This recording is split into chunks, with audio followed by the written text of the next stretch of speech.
Hello, hello, hello. What's up tonight, everyone? Welcome. Fine Thursday evening to you all. Good to see ya.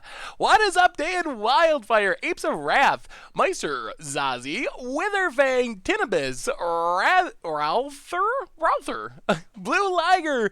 How is everyone this evening? Goddard Hazard, Tinobis, Chicken Fajitas, Nightbot, of course, Mr. Toast, Bowerstein, Gamerzilla, a little cheeky Comdodge. How is everyone doing this fine evening? Oh my god, we had the longest Commander Clash game today. Seriously, it was ridiculously long.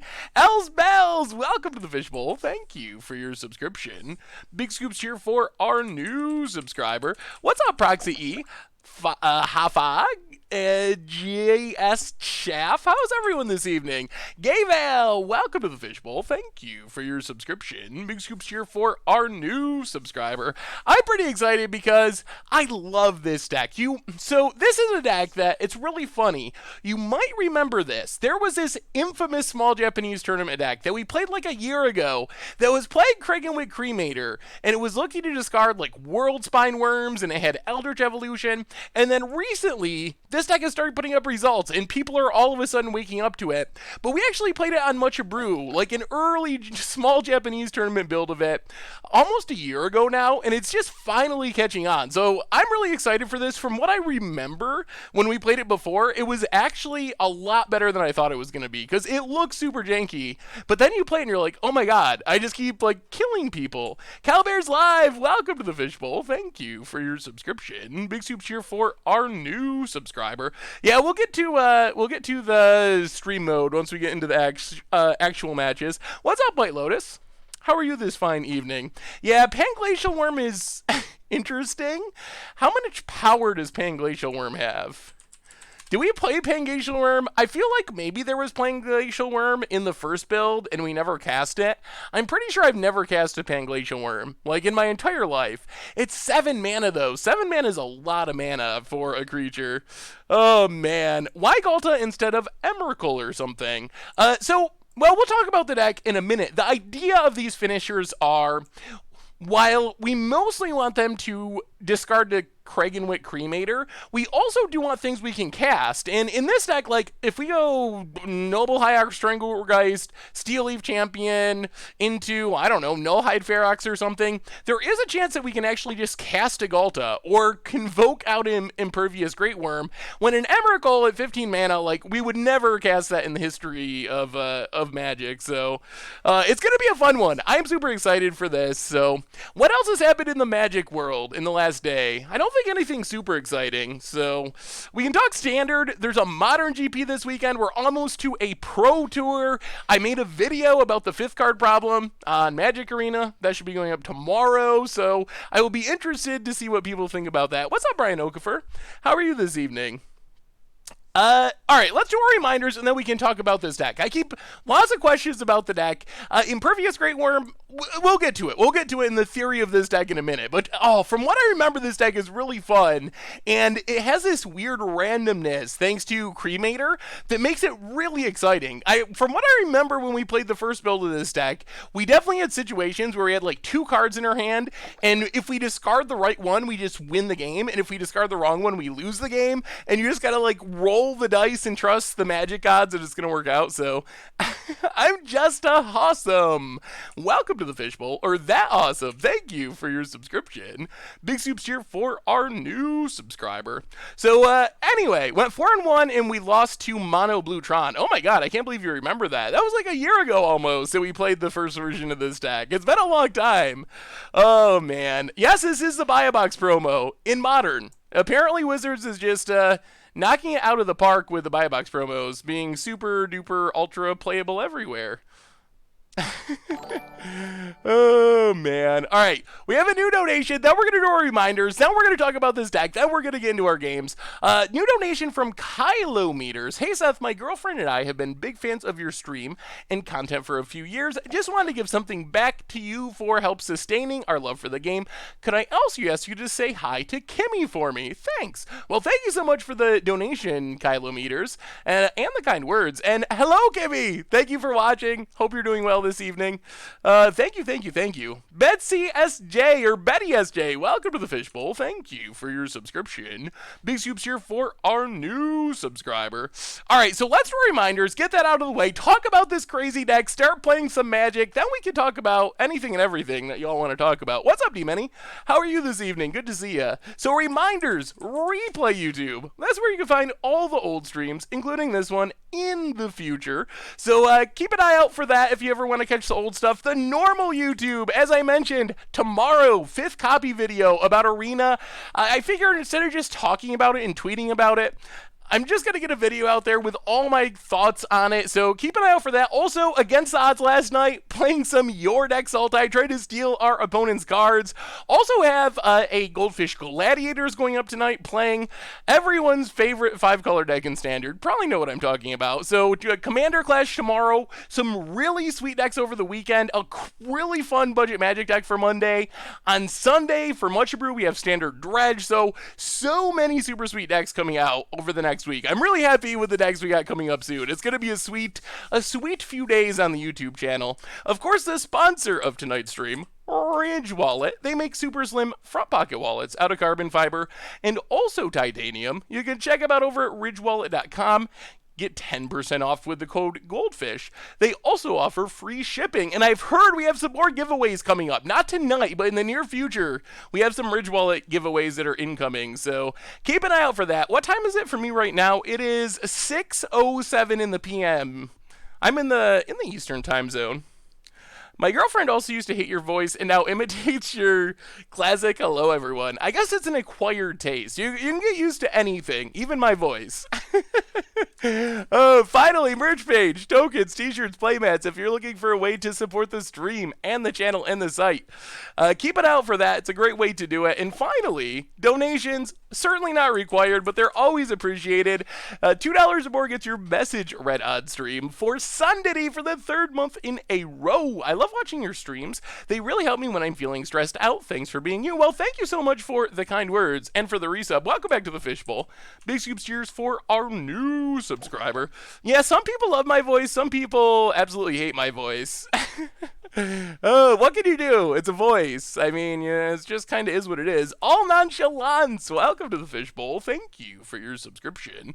Big Scoops here for our new subscriber. All right, so let's talk about this deck. So this deck, I'm calling it Cremator Evolution, and to really understand the deck, it's basically two things rolled into one. So number one, it's kind of just, thank you for the cheer, by the way, it's kind of just a green-red beatdown deck. So we have some fast mana, Noble Hierarchs, Birds of Paradise, Scavenging Ooze, a good hasty attacking creature, Steel Leaf Champion, really above the curve for a 3-drop, 5 power, a Tireless Tracker, can draw some cards, Surak, another big hasty beater.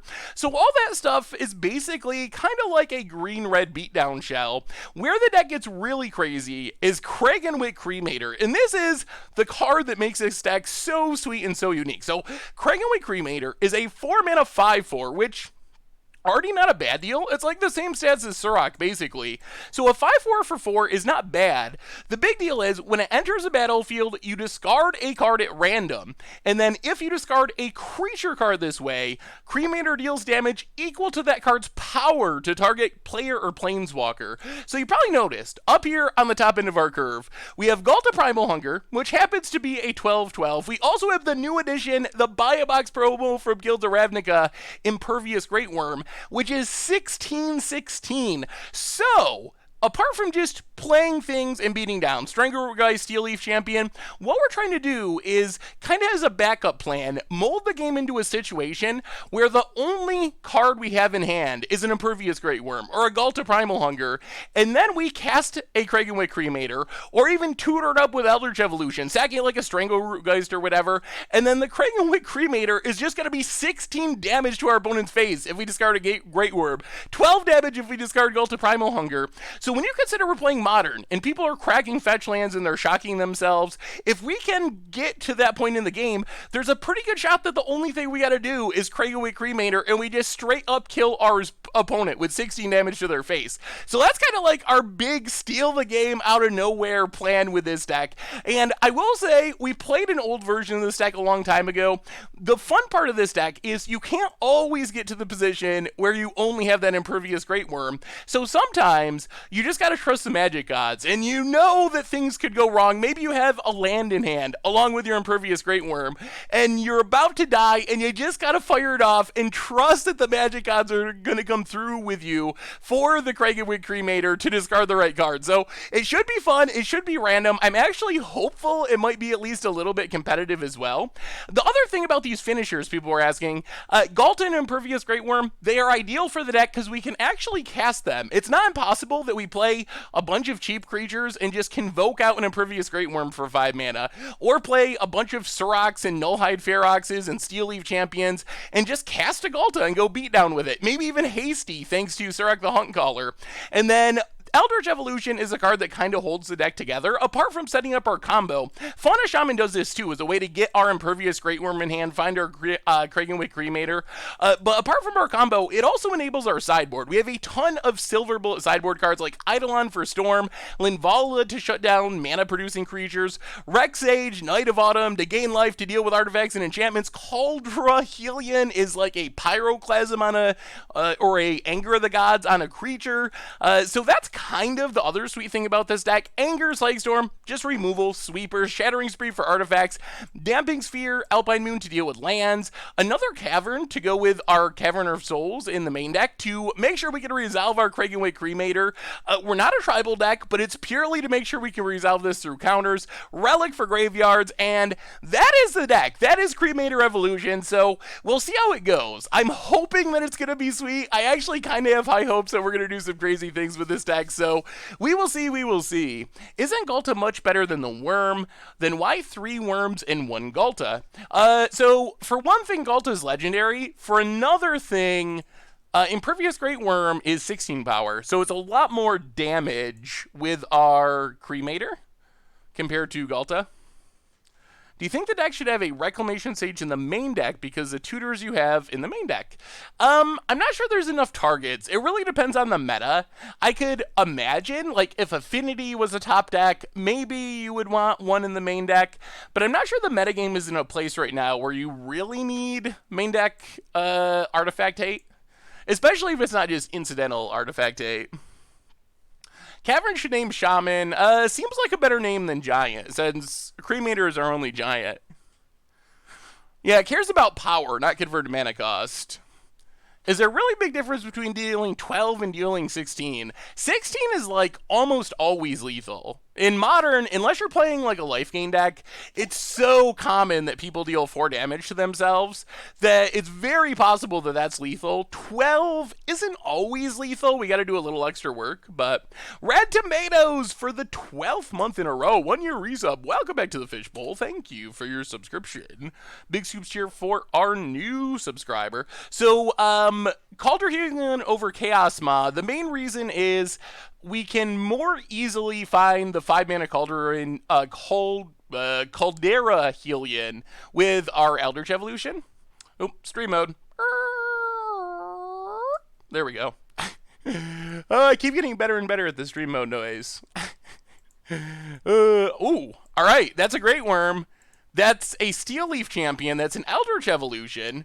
This is not a super fast hand, but in theory, we could maybe get a turn 4 kill. We might have a turn 4 kill here. We will see, depending on how our draw goes. What's up, Eric Plays Magic? How are you? Oh, this seems good. This seems good. Oh, I also have to fix the Ridge Wallet ad. It is out of place from the arena stream. There we go.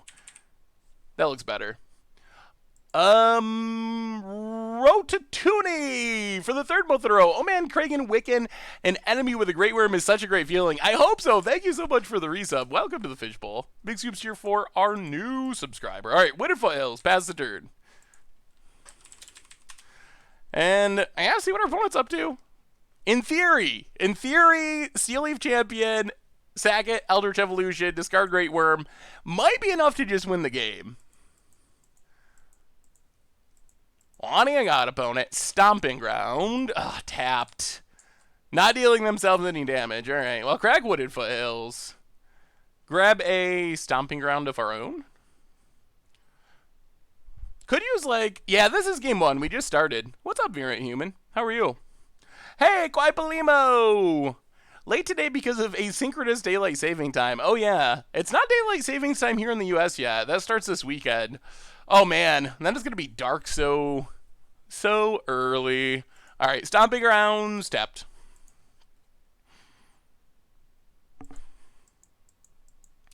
Oh, man. It could be the mirror. Hopefully it's not the mirror. That would... that would be hilarious to run into the Cremator mirror in round 1. Are you going to draw cards so there's no turn 4 kill? Yeah. Oh, Strangleroot is a really good draw. That's like one of our best draws. All right, Strangleroot. Start the beatdowns.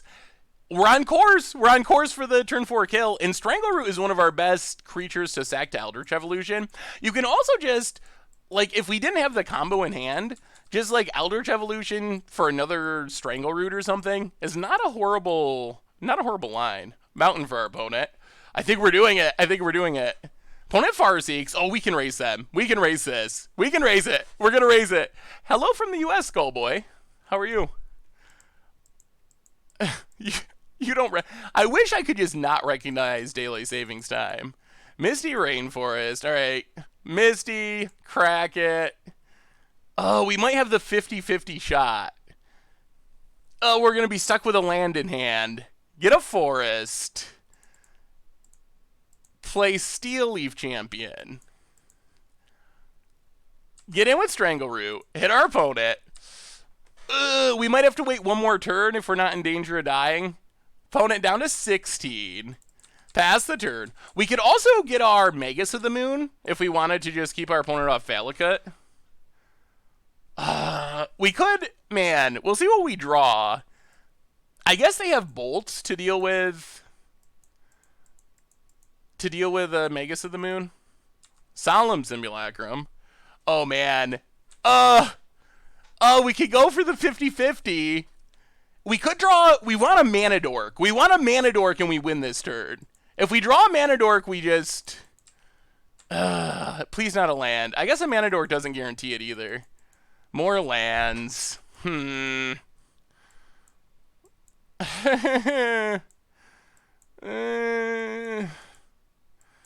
Oh, too many lands. That's not good. K Peanut Butter, welcome to the Fishbowl. Thank you for your subscription. Big Soups here for our new subscriber. Right now, it's not 50-50. It's... We can play one land. Is there anything else we should be tutoring up? No, this is a competitive league. This deck actually plays... Titan Shift plays Solemn now pretty regularly. Right now, we'd be on a... We play the land, we Eldritch Evolution, we'd be on a 33% chance to win the game. The odds increase the longer we can wait. We could get Magus of the Moon. That's the only card I think that's even in consideration at the moment. Grab Surrak Smash for 10. Then we lose our Eldritch Evolution to potentially combo off. I mean, we can go... We might as well at least get in with Steel Leaf. I don't know about Strangleroot. That lets our opponent draw a card. Let's get in with Steel Leaf Champion. We can wait one more turn at least. We can wait one more turn to potentially increase our odds. Hit our opponent. Down to 11. Play Wooded Foothills. Alright, pass the turn. At least next turn we might be able to get to a 50-50 shot. Hey, what's up, Ride? Come on. Do you got the Titan? Oh, man. We can improve our odds by waiting, and I don't think they can kill us this coming turn, potentially. So we're going to have to go for something this turn and just trust the magic odds. Worst case here, they play Primeval Titan, and that doesn't kill us. All right, Summoner. Oh. Okay. Summoner's Pact. Oh, we're going to die here. Jeez. All right. Well, I guess we should have went for it.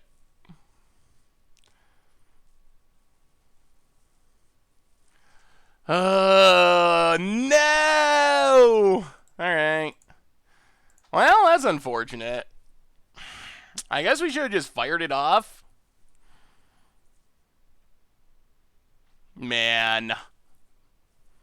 We might have done something wrong there. It's possible we should have just fired it off, or it's possible we should have not played the fetches. Although, like, trying to avoid lands to set up the kill with Kragenwick Cremator makes a lot of sense.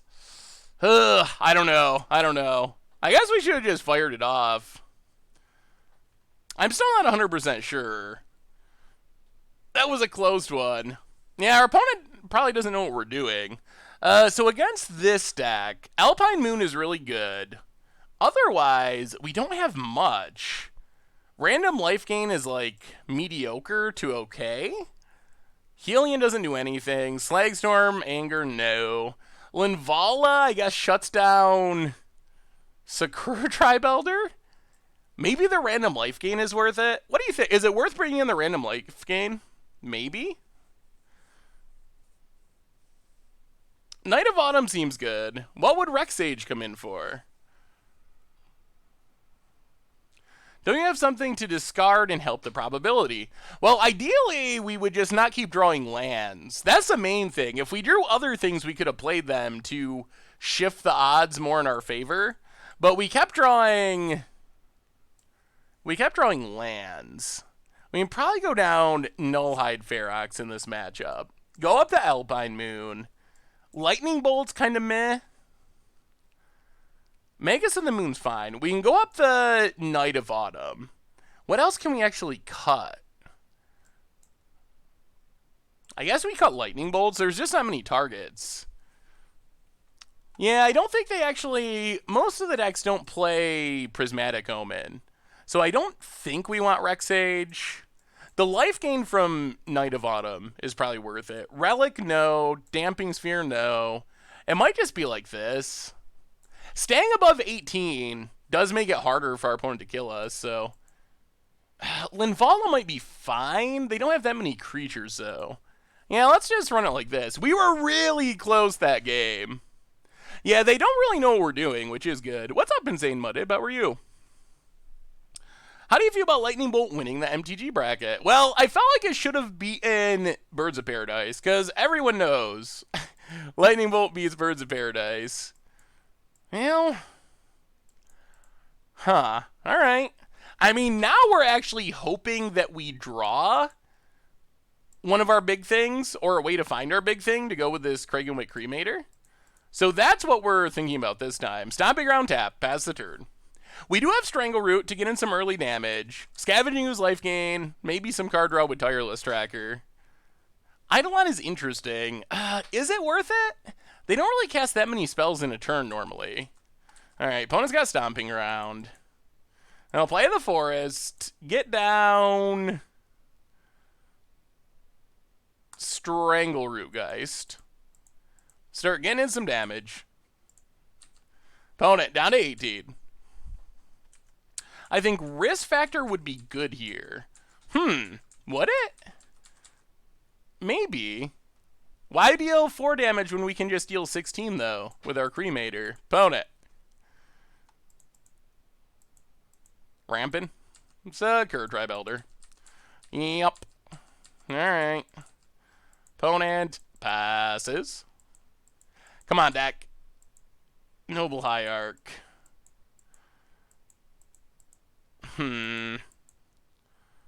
Well, let's attack. I'm a little worried about... Well, alright, let's attack. Get in with Strangle Root. Opponent's going to block sack. If they don't sack, that's fine with us. Discard a land. That's true, but then what if our opponent lets us draw 3 cards? Then that kind of backfires a little bit. A discard outlet is interesting. I'm not 100% sold on Risk Factor in specific, but... Alright, play Noble Hierarch. Play the Forest. Play Scavenging Ooze. Hope our opponent doesn't have Anger of the Gods, which would be a little depressing. Come on, Great Worm! We need a Great Worm off the top. I do like the idea of having a way to discard, though. I'm just not sure if that is the right one. All right, there's the Anger. We knew that was a possibility. Windswept Heath. Yup. Opponent. Passing. We don't quite have lethal yet, even if we find Great Worm. Opponent passes. All right, well, play Tireless Tracker. Play Wooded Foothills. Get a clue. Pass the turn.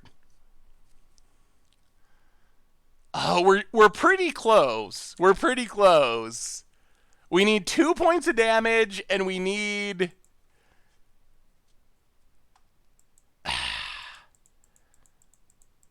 Two points of damage. Oh my god, they are playing Prismatic Omen. Wow. All right, good call, chat. That's a thing. Okay. Farseek. Well, that picks up the pace. I'm a little surprised. These decks don't normally play Prismatic Omen. Valakut. Gonna hit our Tireless Tracker. Yeah, that's gonna make it tough. Well, crack this. Grab a Temple Garden. Yeah, we might be pretty dead if we don't draw something. Yep. Prismatic Omen. I'm running out of things to brew. What should I brew? Ooh. That's not good, MTG Skier. Fauna Shaman. That's a bit slow. Well, crack a clue.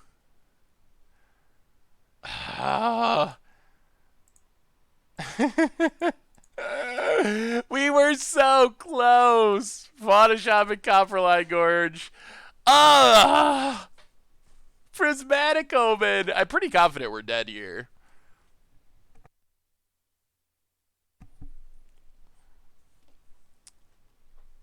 Okay. Primeval Titan, I would assume.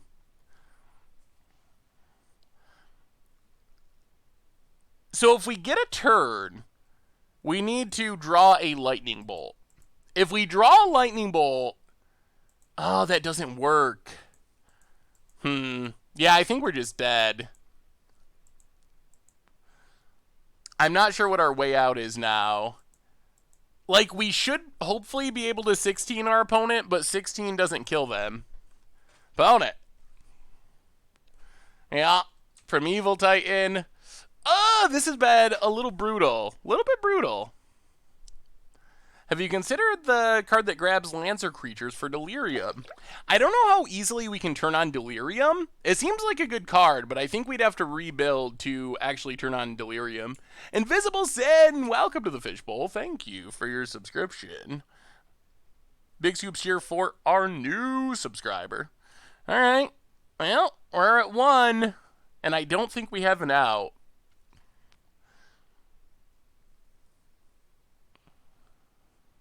Yep. Sure. Opponent hits us.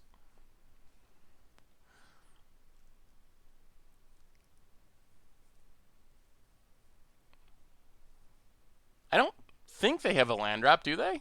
Oh, they do. All right. Well, that wasn't good. Hey, what's up, Adam Brownie? How are you? Maybe don't block the Shaman. Yeah, or they just play Prismatic Omen for some reason, which isn't all that common. And they got us. Well, that was not the start we were hoping for. I guess we should have just went for it in game 1. It's really hard when you have the chance to shift the odds in favor by waiting 1 turn. But maybe we should have been more scared of them having Ramp Spell plus Scape Shift. Valakut should have been legendary. Probably. I bet it would be legendary if they printed it today. I don't even know if they would actually print it today. Alright, we get to play first, and this hand is pretty awful. Alright, we're going to mulligan. This hand's moderately awful. Alright, Mountain doesn't even let us cast Steel Leaf Champion. I guess that's got to go, man. Oh dear. This is not good. This mana! Who built this deck? Who built this deck? Who decided this mana base was a thing we would be doing? I'm laughing as I think of Hardened Scales Merfolk. I brew it, except I don't understand Modern. Hardened Scales Merfolk sounds interesting, although most of the Modern Merfolk decks don't actually have +1/+1 counters, so it would be a pretty unique take on it. My god. We're so far away from casting anything of relevance. I guess we go Spirit? So we can at least play Strangleroot Geist? Oh, this mana base. This mana. Ugh. The Steel Leaf, we're 2 lands away from Steel Leaf. Alright, get in. Opponent cracks.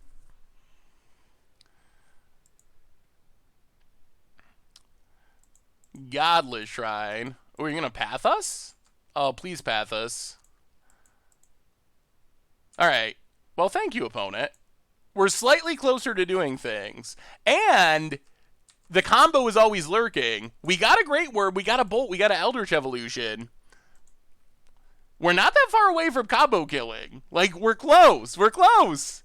So Magic trivia on why Valka isn't legendary is because Wizards had a rule that they don't do legendary lands as a base, dating from the last time they did it, when the legend rule meant that legendary lands could be blown up. That makes sense. That makes a lot of sense. Opponent's got a Goyf. They're also down to 15. Man, if we draw a land here, we might just win next turn. Opponent. Ugh, Copperline Gorge. Alright, well, Lightning Bolt the Tarmogoyf. Play Copperline Gorge, pass the turn. Yep. Yeah, the path actually saved us a lot there. Alright, there goes Eldritch Evolution. Oh, takes Steel Leaf. Alright, plays Marsh Flats. Cracks Marsh Flats. Plains. Scavenging Ooze. Yup. Come on, deck. Oh, we're a land away. Do we even cast it? If we cast it, it could get killed and eaten by Scavenging Ooze. If we had one more land, we just literally win the game here. Glad to catch you online, finish interviews for the day, and stoked to finally relax. Well, good to have you, Ned. Hopefully the interviews went well. Why don't you do a Brawl series? I understand there aren't a lot of options, but it would be fun. That could be interesting. I'm not sure how popular Brawl is at the moment. I did some math today. If you play Arena and complete every quest every day, you should have more than enough gold to get 90 packs of Allegiance when it comes out in January. That's pretty sweet. That also means you gotta save all your gold and not get decks now. What do you think about Hardened Scales allies in Modern? Hardened Scales allies sounds interesting. Well, I guess we'll just pass. I'm worried about discard or like Liliana Plus. There's a lot of things that kind of get us here.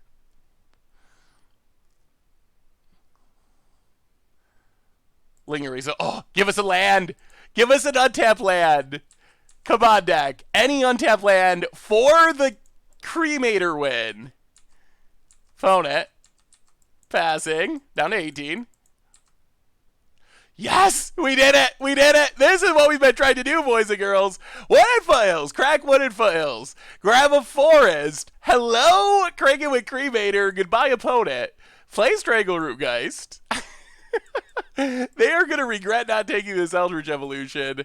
They didn't see it coming! They didn't see it coming.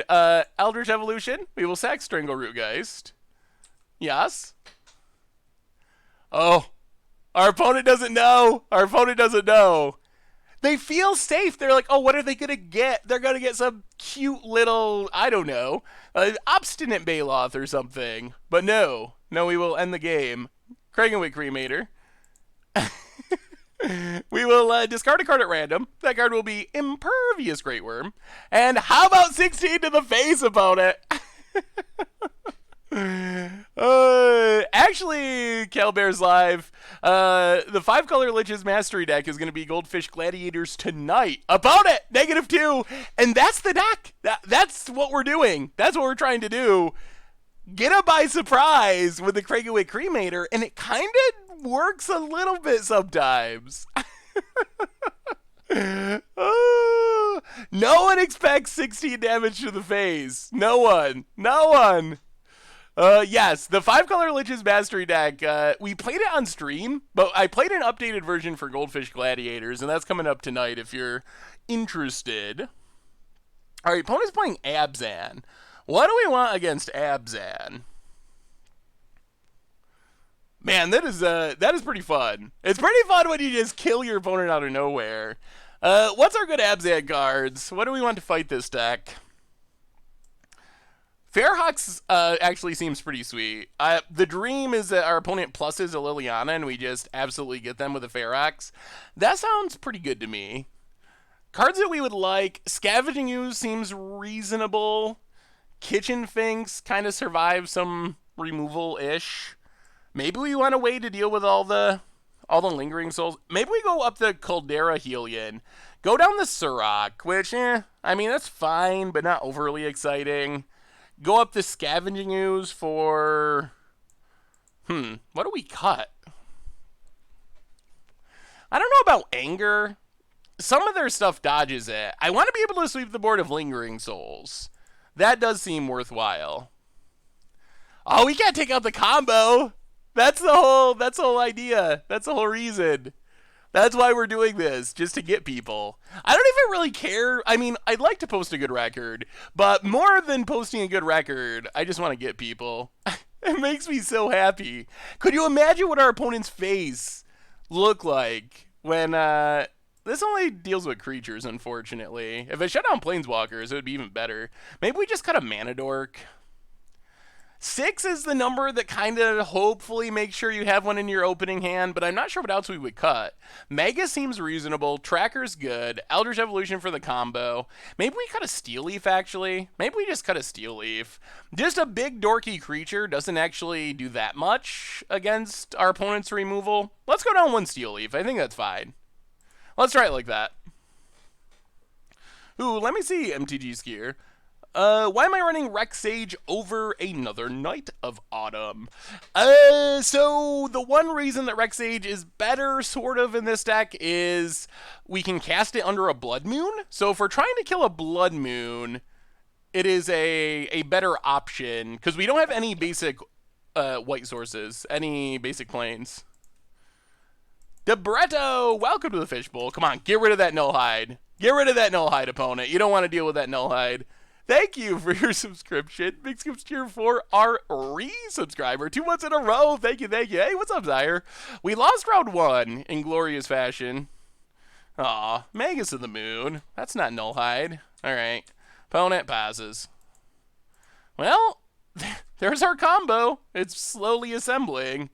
We got the Cremator. We got the Great Worm. We need the mana, and we need to get empty-handed, and got him. Tetsuko? Man, opponent's going to town with their Thought Seizes. Tetsuko Brass. Ooh, some pirate action? Tetsuko Pirates? That looks fun. I like it. Hey Seth, I'm heading to GP Atlanta tomorrow. Didn't get any time to prepare. I have a decent amount of red sideboard and 8-whack and 12-bolt sleeved. Which one should I run in your opinion? Jeez. I'm trying to think of the current meta. Maybe I go 8-whack. Primeval Titan decks were really big last week. Opponent takes Strangleroot. Primeval Titan decks were really popular. I feel like 8-whack would have a better chance at running racing like the Amulet Titan deck than another Cremator than 12 Bolt does, but maybe that's wrong. I think it's really close. Catastrophe! Welcome to the Fishbowl. Thank you for your subscription. Big Scoops here for our new subscriber, Pwnit. AWAC is fragile. That is true. I don't know. It's definitely a close one. We would love to untap with this and be able to get a Mana Dork. Unfortunately, you need your opponent to discard the Ferox for it to work. Pwnit. Ooh, Scavenging Ooze. Okay, we are going to untap with Fauna Shaman. That we like. Wouldn't mind just throwing a land. That would be sweet. Pwnit. Bulbat, welcome to the Fistbowl. Advising God, welcome you as well. Thank you for your subscriptions. Big Scoops cheer for our re-subscribers. Let me take a look, Ned. Well, have fun, Middling Mage. I'll be watching, at least for some of the weekend. So, do good and get a feature match. Orzhov Control. Ooh, Monastery Mentor. I really like Monastery Mentor. Works well with Smallpox. Looks cool. What are we doing now? What do you think of the Grixis deck I sent you on Twitter? I'm currently working on getting it in paper. Oh, man. Can you send me another link, Kiria Senpai? NY Argofsky, welcome to the Fishbowl. Thank you for your subscription. Big Scoops cheer for our new subscriber. We can kill this and then Fauna Shaman. Maybe that's worth it? Sell it all and buy Tron. I don't think that's ever been my advice.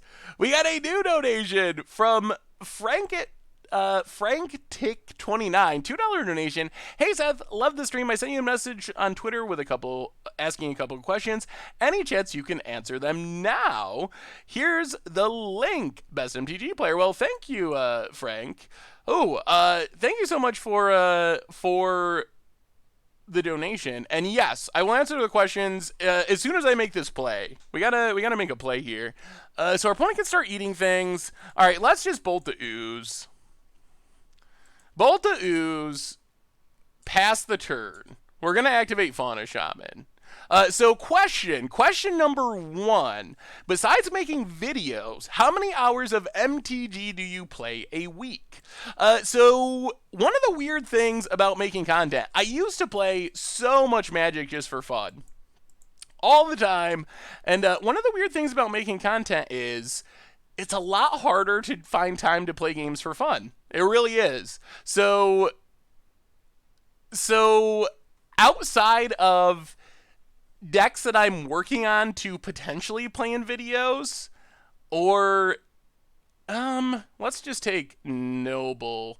Actually, let's take Birds of Paradise. So outside of decks that I'm working on for videos or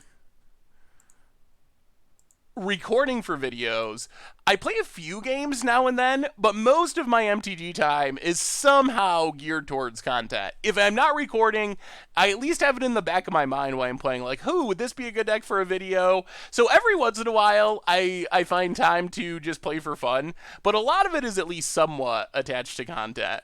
Number 2, what are some tricks to brewing decks that can actually be viable? Oh man, there's not really any trick. In my experience, I think it's more of like a trial and error thing, like just building decks, seeing what works, playing games with them, and then doing it again, and then doing it again. So that's been my experience with deck building, is it's more about trial and error than just any sort of trick. And then thoughts on game nights, and could you ever show up on the show? Game nights is awesome, and I guess it's possible that I could show up on this show. I don't travel too much, but it could be fun. Toad of Truth, welcome to the Fishbowl. Thank you for your subscription. Big Scoops cheer for our new subscriber. What are we doing now? When you get to play for fun, what decks do you like to play?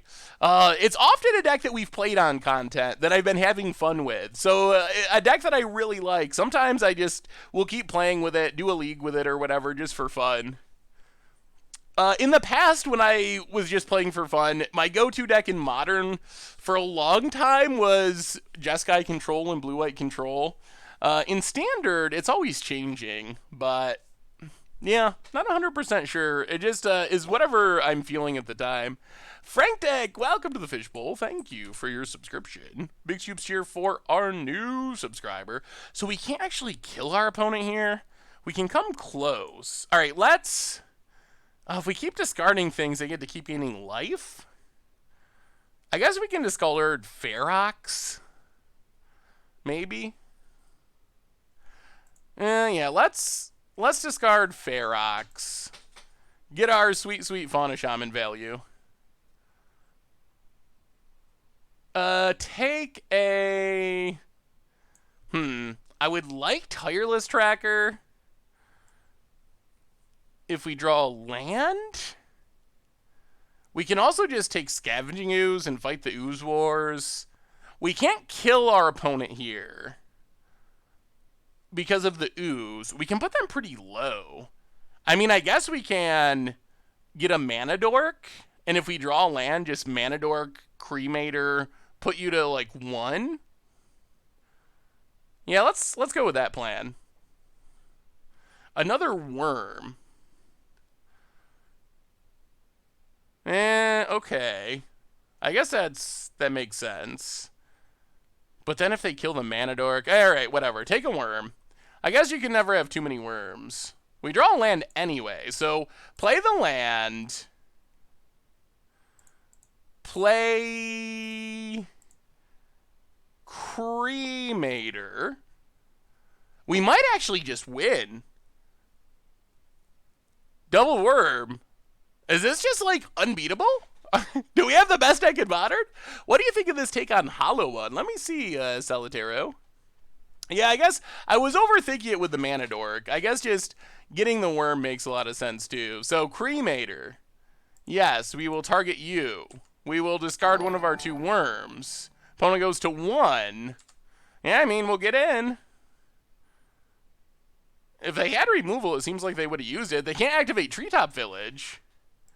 Hollow Flare. Ooh, that's an interesting take. Opponent, eat something. So I guess they could stay at 1?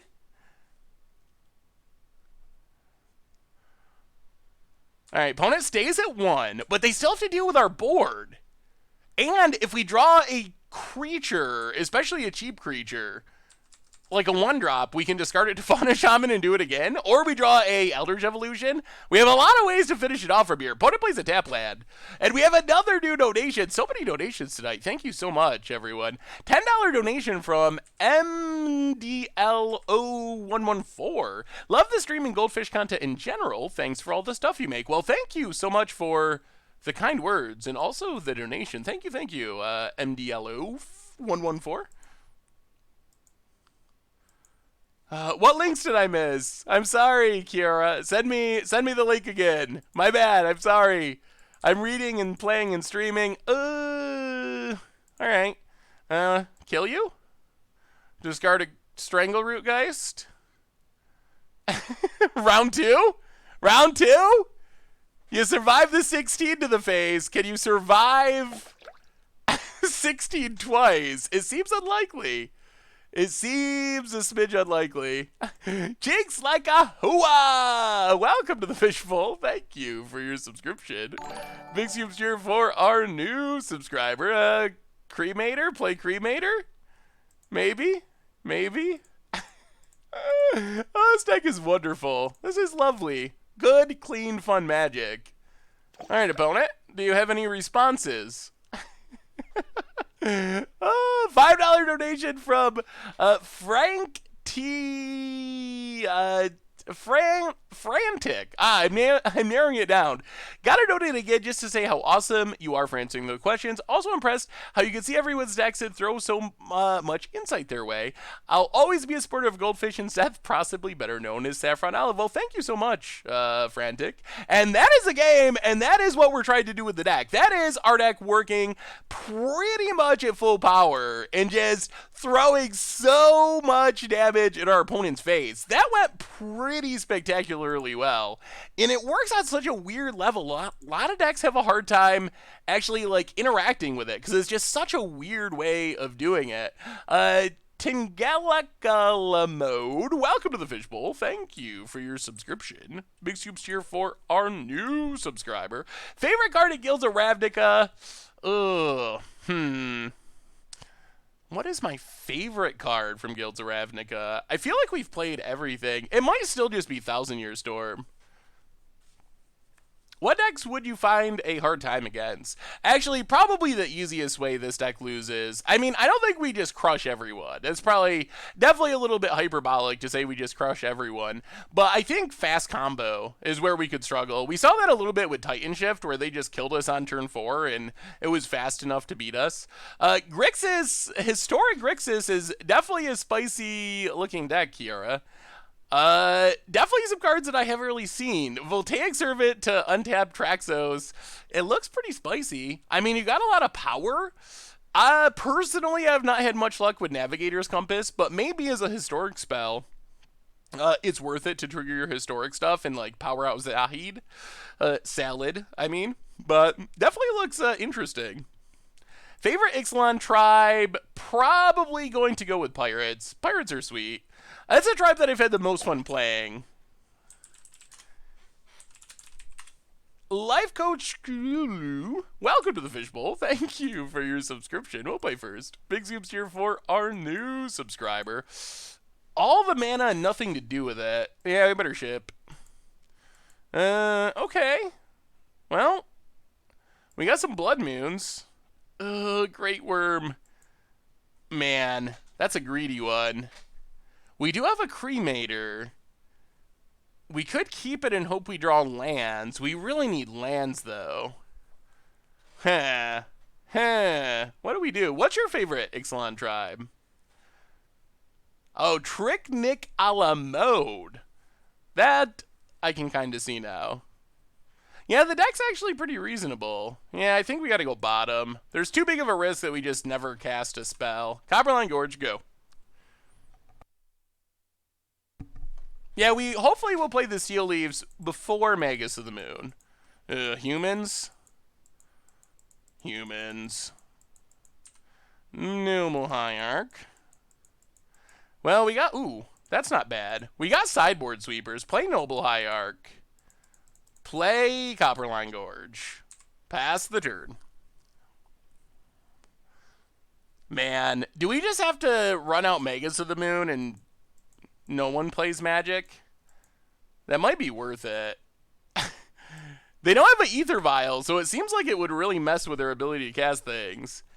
If you're going to GP another Hierarch, alright, that's less of a good plan. If I was going to GP Milwaukee, what deck would you play? Is Milwaukee standard?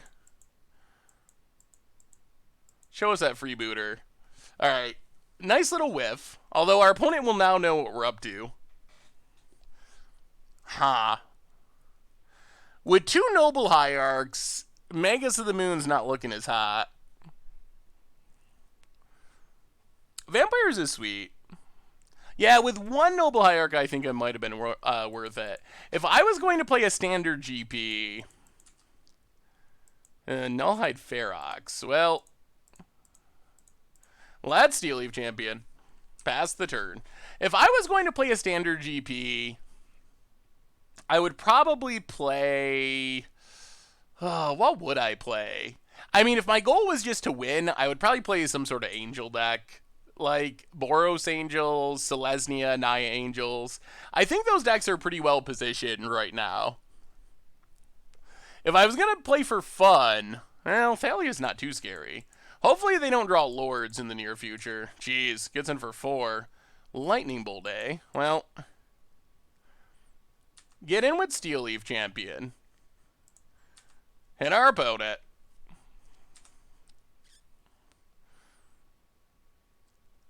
Yeah, no blocking. No blocking for you. Down to 14. I mean, yeah, I guess we just play another Steel Leaf. Man, maybe we could just win with the Steel Leaves. That seems not impossible if our opponent doesn't draw something.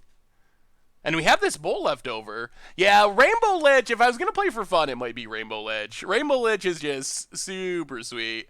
Against Odds was more fun than I thought. I was really petrified. When I learned that Mnemonic Betrayal won, I was really nervous about it because I felt like it's just a really weird card to build around because it's so about your opponent's deck. Unlike a lot of the cards, we're building like for a combo or a synergy, but you can't really do that with Mnemonic Betrayal. But I was pretty happy with how it actually turned out. Night Veil Sprite is my favorite Guilds of Ravnica card. That's an interesting one. It is pretty good. All right, Meddling Mage. Sure. On. Do they name Cremator? I guess they could just die to Cremator discarding something random. Yeah, name's Cremator. 2 cards in hand. Tap land. Opponent passes. Well, play Noble Hierarch. Go to combat. Hit our opponent for 10.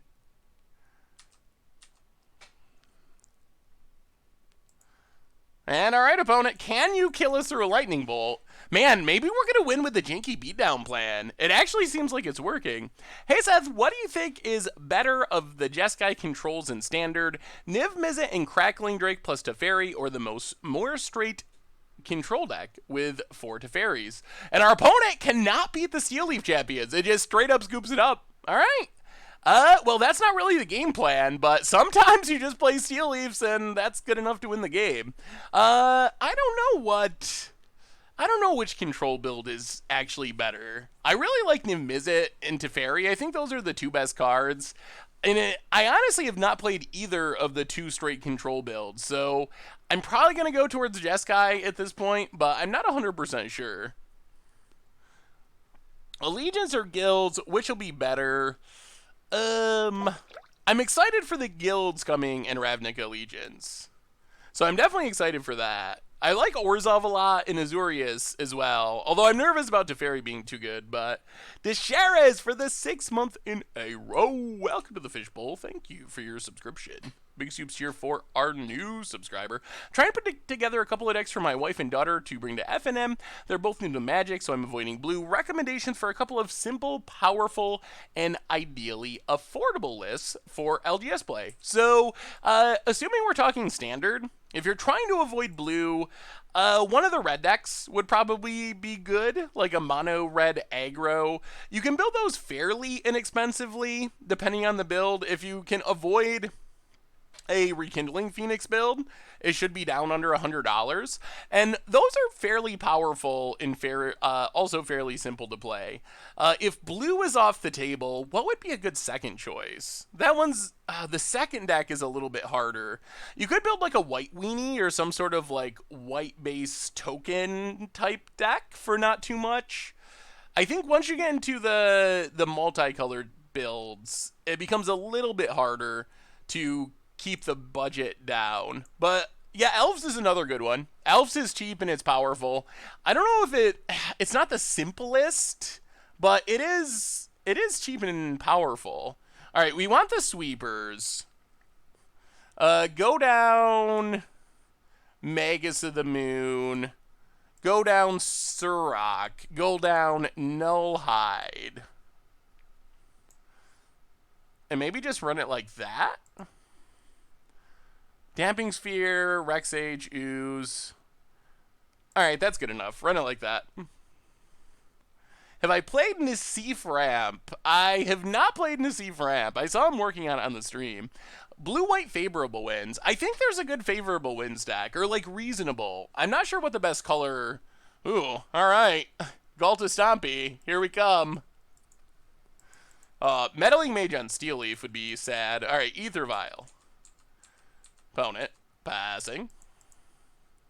Well, wanted foothills, pass the turn. No Meddling Mages on our Steel Leaves. Thank you very much. What do you recommend for someone to play in Standard if they really don't like that mono blue tempo list? I mean, if you're looking budget, some of the budget Magic decks we've played are good options. The mono red deck is a good option. I've been playing a version with Karn, Tezzeret, Karnstrucks. It's been fun. Yeah, I was just working on a deck like that, Zyre. Karn, Tezzeret, all the all the random artifacts. It actually seemed pretty powerful. Fakuz, welcome to the Fishbowl. Thank you for your subscription. Big Scoops here for our new subscriber. Well, if I knew our opponent was going to be one land double Ether Vial, would have brought in some of our artifact hate. Alright, let's thin our deck. Let's Misty Rainforest. Crack it. Grab a forest. So, chat, do we have any good targets for this Eldritch Evolution? What is the best thing we can get by sacking Strangleroot? I mean, I guess eventually it could be Cremator, but opponent. Yeah, doing their thing. I'm playing Dimir Panharmonicon for the last 2 days, and right now I have 3 Thieves on the battlefield against Dimir control from 1 Curve Thief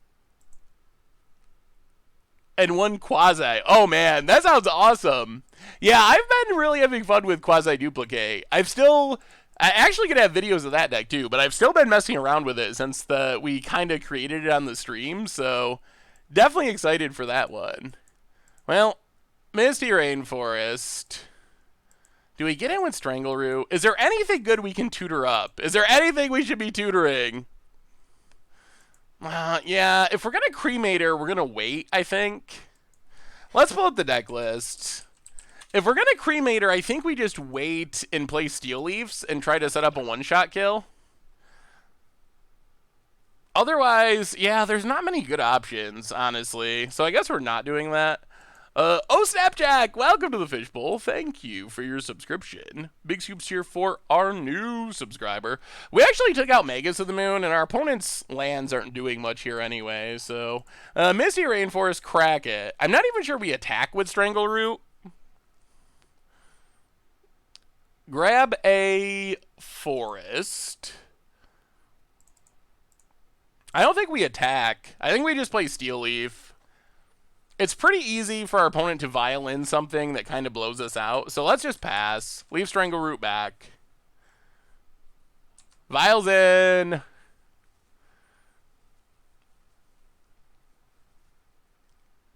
Freebooter. Well, there goes our Eldritch Evolution. Yep. Hey, what's up, Frogtoasty? How are you? Good to see ya. Yeah, we don't have Ferox anymore either. We also sideboarded that out.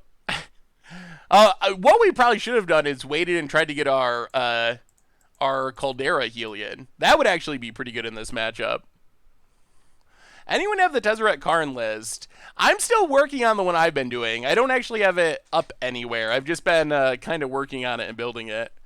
Yeah, we might actually be able to cast Galta. 5, 6, 7, 8, 9, 10. Yeah, we're not that far away from hardcasting Galta if we want to. And I guess that's pretty big. It gets bounced by Reflector Mages and the like, but... Mantis Rider. Yep, here comes the dorks. Oh boy. More? Oh god, Thalia's Lieutenant. That is a fast human start. Well, now we're really hoping we draw a sweeper and draw it really quick. Opponent gets in, hits us for $1 billion. We draw nothing. Well,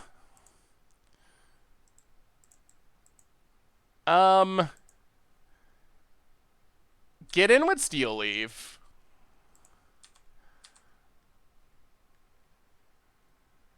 Opponent trades. Play a Steel Leaf. Play Copperline Gorge. I don't know. Not feeling good about where we're at. Is this Standard Stompy? It looks like Standard Stompy. We have a lot of standard cards. We're actually trying to throw Galtas at our opponent's face, though. Oh, man. Maybe we should have brought in... We'll probably bring in Night of Autumn in Game 3. With how this game is played out, Night of Autumn would have been insane. I mean, not every game plays out like this, but... Okay. Well, that was a hand. One land Mantis Rider Tron. There's not much we're doing about that. Oh, God. Oh. Block, you could play Galta. Yeah, Galta doesn't even do much for us there, honestly. Not much was going to save us from that. Maybe we bring in Linvala as a flying blocker? It also shuts down, well, I guess like exactly, not much. Noble Hierarch, basically. That was quite the hand. This list beats Dredge. Maybe? We have some good Dredge stuff, and a fast clock when we have our combo. Can we find room?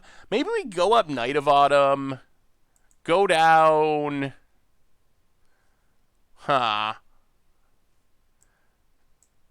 Steel Leaf Champion? Is Linvala worth it? Maybe? Magus of the Moon. Magus of the Moon is pretty hit or miss. They have a lot of ways to get around it. Like, they have Ether Vials, they have Noble Hierarch, so it's not as hard of a lock as I would like.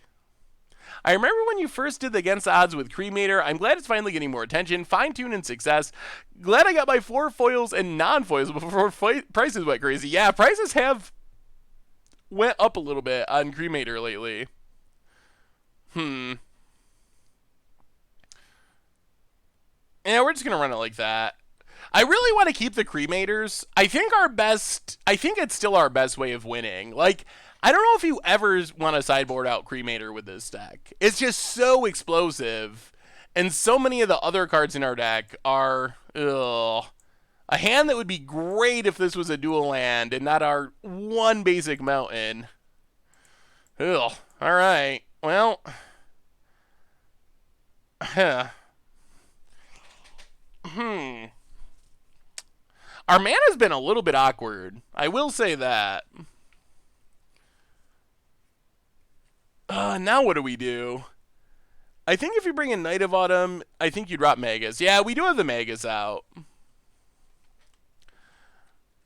Tireless Tracker can grow outside of our sweeper's range. Nothing. We do get a Scry. Alright, we'll keep. Hopefully find a Mana Dork. So we can ooze into nothing. We're going to put ooze to the bottom, I think. Yeah, ooze to the bottom. Not exactly thrilled about this hand. If we draw a fetch land to Night of Autumn on time, it gets better. Ziggurat. And also drawing removal would be fine. We would not complain about removal spells. Champion. Alright. Tireless Tracker. Well, that's a nice long-term plan. Found it. What do they got? Hopefully no more lands. Yeah, humans is pretty good. It is pretty good. This is a hand where Blood Moon would be great. Or Magus of the Moon. Opponent. Alright, got the aggro star. Thalia's Lieutenant. This is a turn we'd love to just peel Anger of the Gods. That would make us incredibly happy. Here they come. Human beatdowns. Yep. That is a mistimed Birds of Paradise. Oh, play the Forest. Yeah, this is looking slow. Play the Tracker, pass the turn. Hey, welcome, Sarkin the Wolf. Good to have you. Opponent's playing humans. Still the most popular deck, I think, in Modern. Or it's so close if it's not. Hey, Seth, new donation from Dragonrith. $2.13. Hey, Seth, love you. I just came into possession of 4 Nexus of Fates, which, blue XX combination would be best for taking turns in Standard. No Turbo Fog, please. Oh, my God. Phantasmal Image. On Tracker. It's a human. It pumps the dorks. Ugh. And then they get to play a land and get a clue. That's not ideal. Yup. There's a land, gets a clue. Also going to play 4 Time Stream Navigator and 4 Karn's Temporal Sundering, so some legends are needed. So if we're trying to avoid Turbo Fog, I think probably blue-white or blue-black would be the best bet. Maybe Esper, down to 13. Cavern.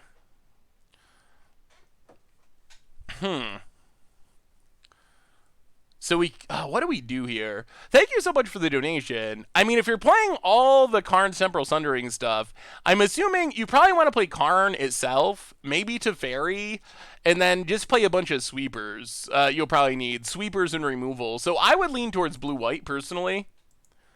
Yeah, we can't get rid of the clue. I guess we could also Cremator...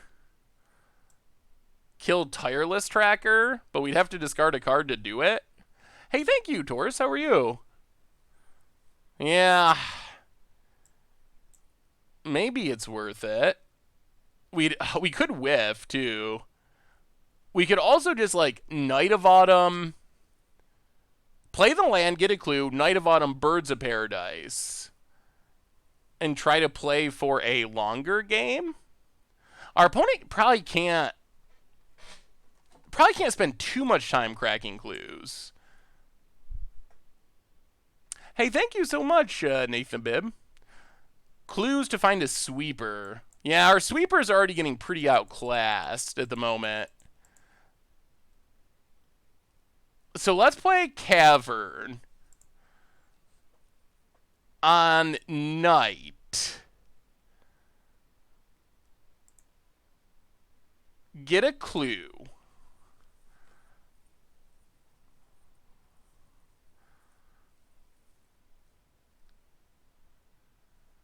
Knight of Autumn. What do we do with Knight of Autumn? We can gain life, chump. Oh, is it only player? Oh, you're right. It is only player. Well, we can't do that anyway. Well, now we're definitely playing Knight of Autumn.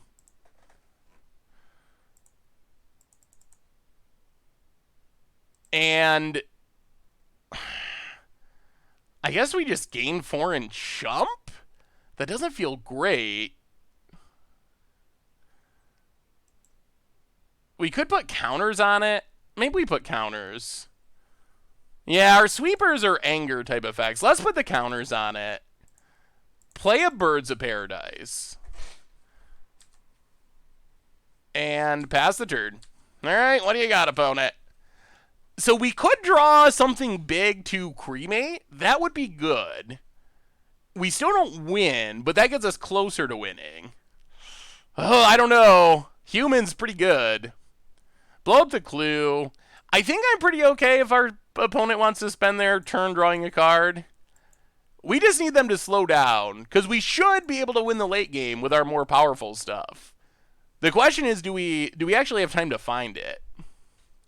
The deck you played in Game 1 against the gods was really sweet. Have you looked into it at all? That deck was super sweet, to the point where the next day I built my own version of it. So expect to see it in the future, because it's definitely pretty spicy. I don't know exactly the cards in our opponent's list, but I kind of just made my own version. Opponent. Reflector Mage. That's not good. When are they going to bounce? Going to bounce Tireless Tracker. Okay. So we can't tracker this turn.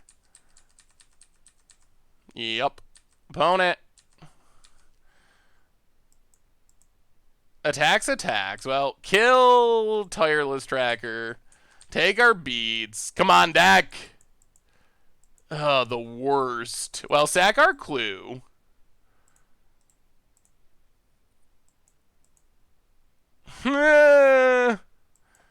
Yeah, looking pretty over. Stomping Ground's tapped. It was a bad time to draw the lands, and this has went pretty bad. I mean, I guess we mulliganed, and our hand was not very good, so... Hey, thanks for stopping by, Calbear, this is live. Thank you. Hey, Have a wonderful evening. Deck that you 5-0'd a couple times. Ooh. Sit. Staticaster to kill our birds, and we are dead. Ugh, that was not explosive and wonderful. Well, our hand was pretty bad. So I guess that's half of the problem, is that the hand just wasn't as good as we were hoping. Yeah, I don't know. Ugh. Alright. Well, we've done really awesome things sometimes, but we've had some really clunky draws. I'm kind of wondering about this play a bunch of Cavern of Souls plan. Has Richard considered going in on the Arena Tracker plug-ins to help feed the site's meta data page?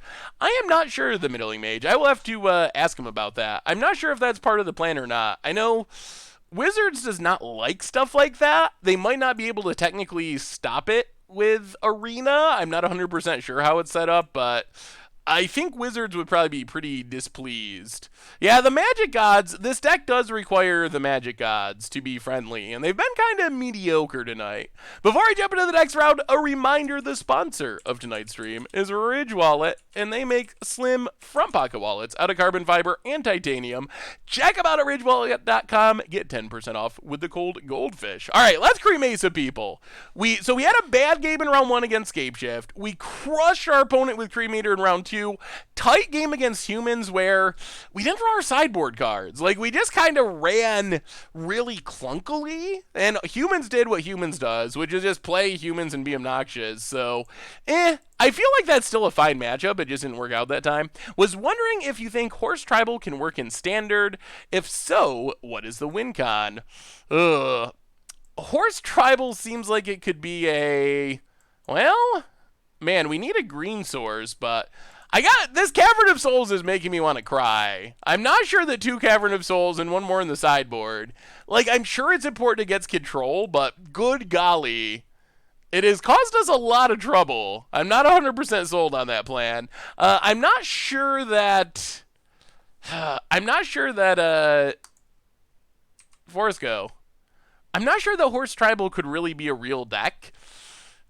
I think you could play it as a fun casual deck, but I'm not really sure what the payoff would be. There's a cycle of uncommon horses. Are there even any rare horses in Standard? Well, that's Cavern. On Spirit, I guess. Might as well get our beatdown going. Strangle Root. If this is Ponza, that could go badly with this mana. Hit our opponent. Down to 18. Pass the turn. What card would you ban from humans in Modern if you need to ban a single card? I mean, I don't think that humans needs to be banned by any stretch. It's a good deck, but I don't think it's a bannably good deck. But if I was going to ban a card from humans, it would probably be one of the... either Champion of the Parish or Thalia's Lieutenant. The other stuff is just kind of random value cards that happen to be tribe members. Ooh, it's Dredge. All right, here they come. Well, there's a Creeping Chill. Okay. That makes it a little harder for us to kill our opponent with this Great Worm. There's our green mana. So we're getting closer. Well, let's get in with Strangle Root. Hit our opponent. Man, they milled a lot of Conflagrates. Hit our opponent down to 19. Play a Mountain. Pass the turn. We could go for the not great percentage chance of winning this turn. Like, we could bolt our opponent's face, Eldritch Evolution for Cremator, and just cross our fingers. Should play a Legacy Dragons deck. We should play Legacy Dragons. We definitely should, because Dragons was good in Standard, good in Modern. I wonder if it actually could work in Legacy. Man, Brainstorming and Niv-Mizzet does sound pretty awesome. And it's blue, so you can play Force of Will. Maybe it could work. Loam's back some lands. Bloodstained Mire. Opponent. Well, bolt our opponent's face. Man, Magic Gods. They haven't been too happy with us this game. Misty. So odds are still not great.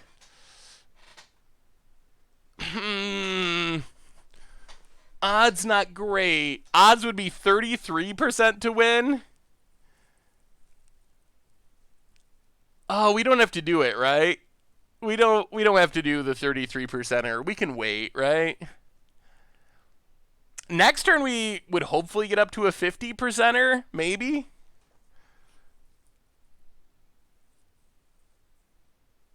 Would run it this turn. Like, what's the... They don't even have a great dredger in the graveyard. They shouldn't be able to kill us.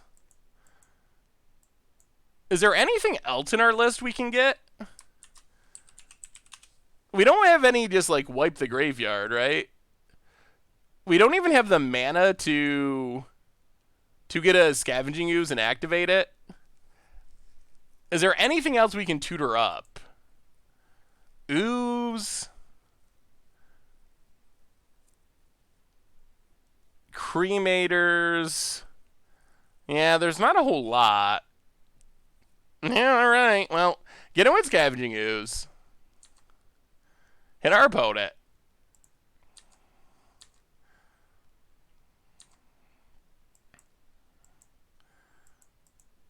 Play Misty. Pass the turn. Alright, one more turn. One more turn. Opponent cracks down to 13. Come on. Come on. Come on, Magic Gods. Be good. Flood Crypt. Tapped. Untaps. Dredges Loam. Do they have more dredging? Hopefully the answer is no. Yeah, I don't think Kessig for one is super relevant. Opponent down to 11. Loses their land. Black mana. Golgari Thug. You're gonna try to play some defense. Man, this is the awkward dredge plays. Golgari Thug. Alright, crack Misty. Oh man, come on. Come on, Magic Gods. Get the stopping grounds. Give us something to increase the odds. Strangleroot. Okay. Play a forest. Man, can we wait one more turn and just go 100%? What's the risk? They do have a lot of dredgers.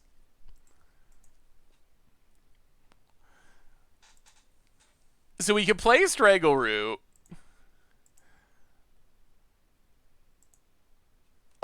It's 50-50. I don't know if we do it or not. I'm not sure.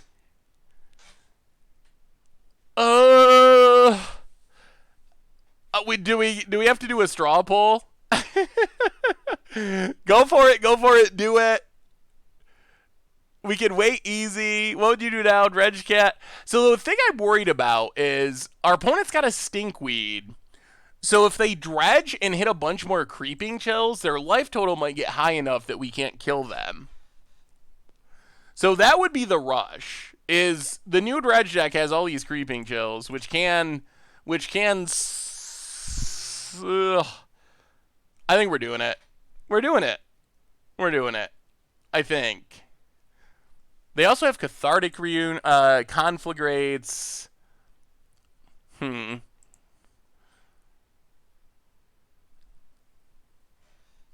Two Creeping Chills would save them. I guess they only have 3 lands.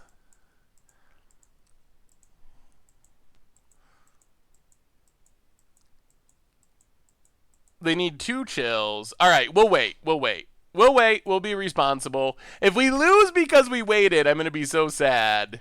All right, pass the turn. We're not going to attack and give them thugs in the graveyard. All right, 2 Narcomoebas. That's okay. That's not Creeping Chills. Oh, come on. So we just need a non-land card we can cast. And we can go 100% next turn. Ooh, the mismatch Narcomoebas. All right, opponent. What do you got for us? Oh, we're so close. We probably will draw land. Next turn, we probably just got to go for it regardless. The other thing is our mana's a little weird, so we could... Attacks. Well, I think we can safely take 2. Yep, down to 14.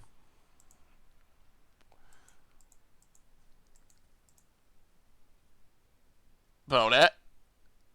Oh, the magic gods. It's up to the magic gods. We could draw another worm. That would be a great draw. Galta would be a great draw. Something we can cast and still cast Eldritch Evolution would be a great draw. Yep, gets back Bloodghast. Prized Amalgam triggers.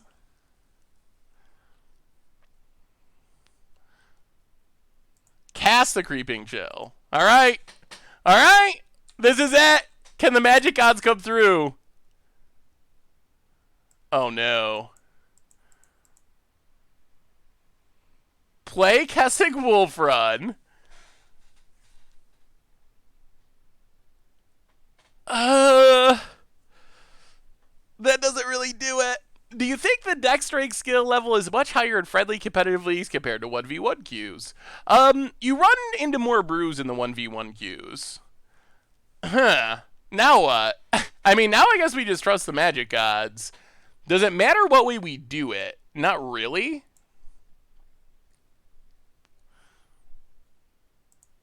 Well, let's 50-50 it. Do we do it with Eldritch Evolution or do we just cast Cremator?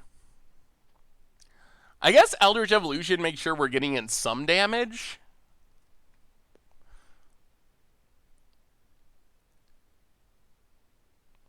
Alright. Eldritch Evolution. Come on, magic gods. Sack Strangleroo comes back. The moment of truth. Do we kill our opponent? Do the magic gods smile upon us? We have no graveyard hate, right? Yeah, no graveyard hate in the main deck. Alright. Cremator. Is it 5 or is it lethal? Oh, man. The moment of truth. The moment of truth.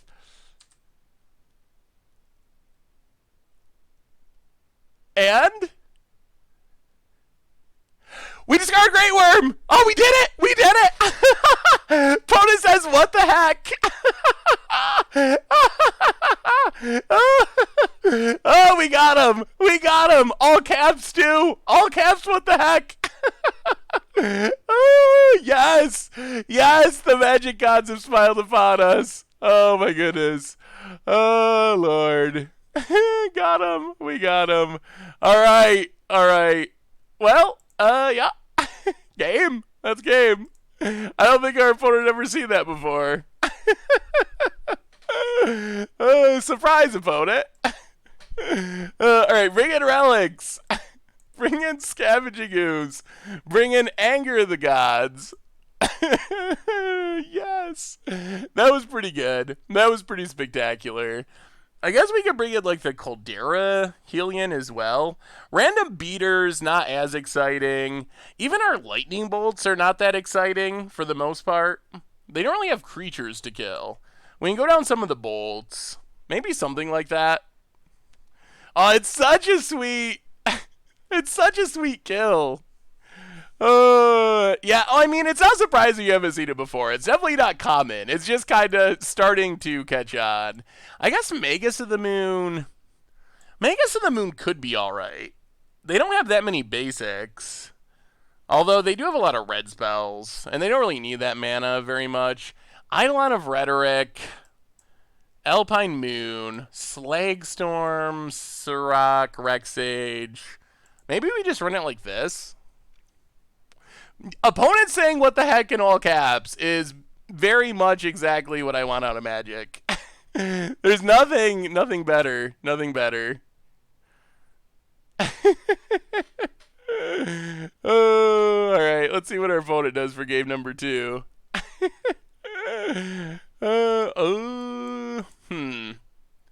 Man, alright. A little slow.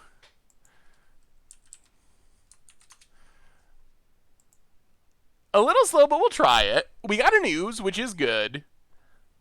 We have lots of cremators, which could be good. We got the cavernous souls, which makes us want to cry. Blood Crypt, untapped. Shriekhorn. Gotta get those cards in your graveyard somehow. That's the name of the game. Opponent. Mills. Looting, Copperline Gorge. Well, play Copperline Gorge. Pass the turn. This ooze could end up being alright. I mean, maybe this works? Copperline Gorge. Mills. There's a Bloodghast. Ooh. Don't know about that timing. A little bit backwards, perhaps. Opponent. Ooh, here they come. The dredging. Creeping Chills. Number 1. Could have been worse. That could have been way worse. Opponent passes. Oh boy, that's another great worm. Well, Wooded Foothills. Crack it. We're getting close. We're getting close. Grab a Stomping Grounds. Run out Scavenging Ooze. Pass the turn. All right, opponent. What do you got? Mills. Narcomoeba. A little bit of free value. Yeah, we can't stop that. It's definitely a spicy deck. Half a second ahead of the video. Huh. I don't even know that's possible. Alright, opponent gets back their Bloodghast. Yup. Golgari Thug. Sure. Opponent passes. Ooh, that's a relic. Well, play Cavern on Steel Leaf.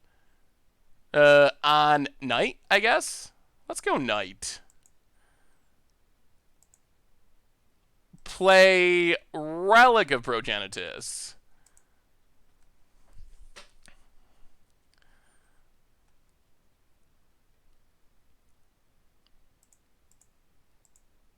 Eat the Faithless Looting.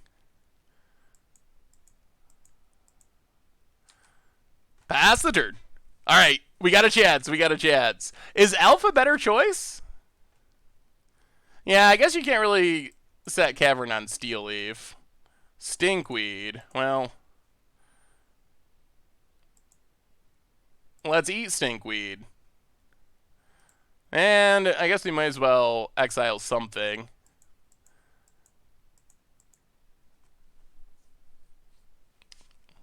We might have a chance. We kind of got this deck in more or less where we want him.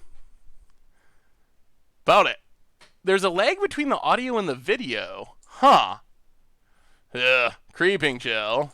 Yup. That's very strange. I'm not sure what to do about that. Other than, like, restart the stream. I've never had that happen before. Maybe it's a Twitch thing. Bloodghast. Blood Crypt tapped. Opponent's about out of action. Big attack. Well. Block Bloodghast. Thank you for the cheer, Debator. Legacy Dragons. Ooh, there's actually a deck list? Maybe I'm talking with a delay unintentionally. Copperline Gorge. Well, eat the Bloodghast. Play Copperline. Exile from the graveyard. Pass the turn. We're staying alive for the time being. Opponent untaps. Combat. No attacks. Well, I guess we keep eating random stuff. The more we eat, the better our relic gets. Ooh, Noble Hierarch. Alright, let's just... Play Steel Leaf. We're so close to starting to fire off these Cremators.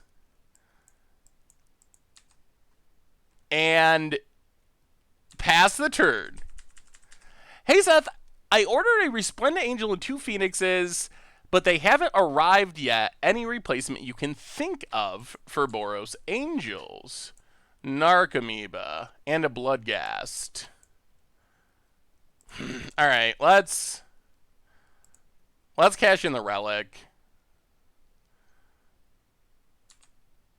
Well, we're getting close. What would the replacement be for, geez, Resplendent Angel?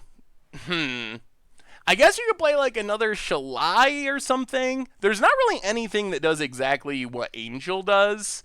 Depending on the mana, maybe like Benelish Marshal. Opponent, getting their dredge on. There's a million Conflagrates. Well, those will be an issue eventually. Man, we can't really find the time to... Gets him a Narcomoeba. Gets him with everything.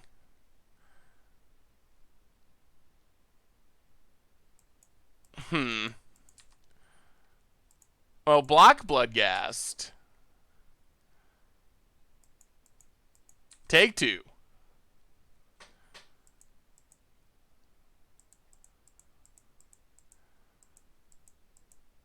Gives up the land. Are they killing our Steel Leaf? Yep, kill Steel Leaf, sure. Ooh, Firelit Thicket's nice. Alright. Man, I guess we just gotta keep eating the graveyard. It's so much less fun, but... Alright, add a bunch of mana. I want to be doing crazy things and killing our opponent, but we have to just keep eating the graveyard. Hey, what's up, Vermint? How are you? Legacy Dragons looks pretty good. I mean, it's got a lot of good Legacy cards. It seems like it might actually work. And Baleful Strix, which is like one of my favorite cards. Any returning mechanics or specific lore stuff you'd like to see in the next MTG set? I'm not sure what mechanics would return. I was writing about the winter set like a week ago, and I'm not sure what, like, out of all the old mechanics for the guilds that are in Ravnica Allegiances, I'm not sure if any of them will actually return. Opponent's got 1 card in hand, so we can eat Conflagrate, Stinkweed, Prized Amalgam. Oh, they have so many Loams. I would like to be playing Noble Hierarchs. Can we get down at least 1 Noble Hierarch?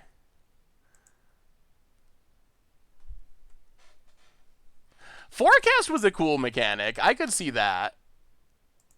That definitely has some cool cards. Let's Noble Hierarch. Exile Conflagrate. Exile Stinkweed Imp.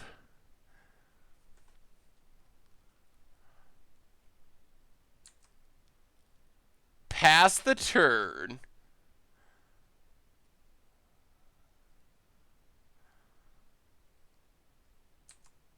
Alright, pass the turn. See what our opponent does. Yeah, we actually could convoke a Great Worm. Opponent dredges, hits a Narcomoeba.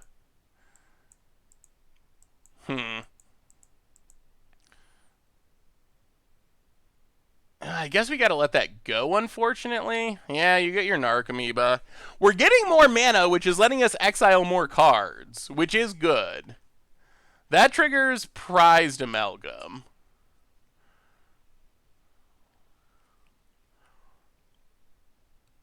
Opponent. Looting.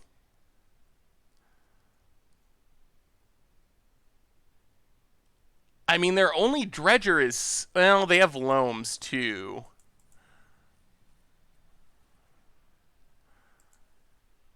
Creeping Chill, Creeping Chill. They still have 2 Creeping Chills? Ugh. Ugh. Um.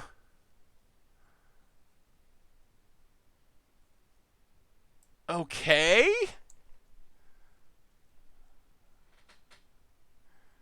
Dredges. Dredges. That's a lot of prized amalgams and blood gas.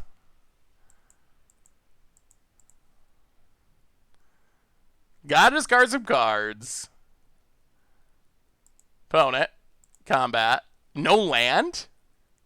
Gets in. Down to 9. Okay. Man, are we winning this fight? Just barely? Alright, prized amalgam. We will exile. Opponent passes. Strangle Root. Still can't do fun things. They just won't let us. We gotta just keep eating the graveyard. So eat stinkweed. Eat stinkweed. Eat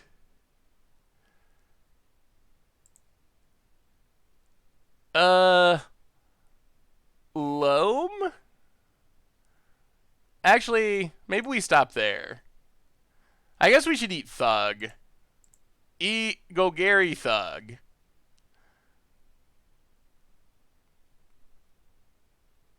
Play Noble Hierarch. Pass the turn? I guess we can get in with Ooze. Let's get in for 9 or 11. Attack our opponent.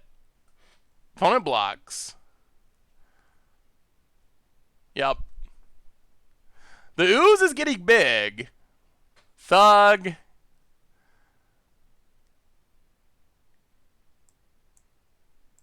Gonna put prized amalgam on top. Sure. Well, we'll pass. We are at 13. At some point, we're just gonna fire off a Cremator and hope. Was that a punt? Did we punt? There's a Creeping Chill. And a Narcomoeba. Well, exile Creeping Chill.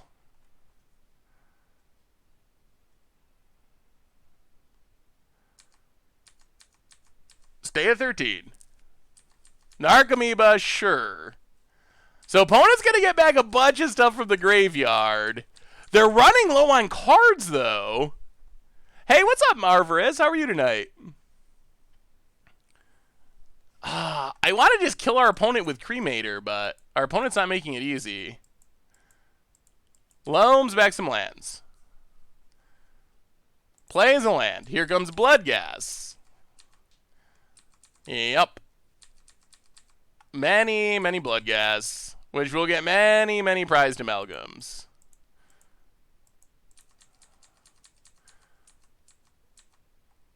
Sure. Opponent. Gets in, gets in. Yep.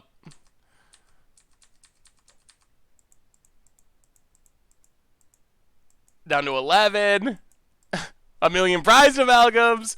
Anger would be an insane draw. Opponent gets the dorks. Sure. We untap. Noble Hierarch. More Noble Hierarchs. Are we gonna die to this? Are we in danger of actually just dying? Man, we might actually be in trouble. Panharmonicon Cremator would be super spicy.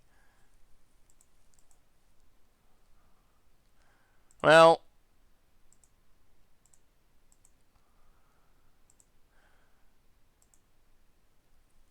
play Strangle Rootgeist. Play Noble Hierarch.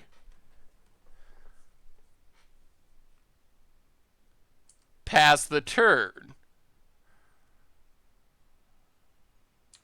We could start casting Great Worms. Next turn, we can try to start cremating, maybe, if we're alive. Opponent.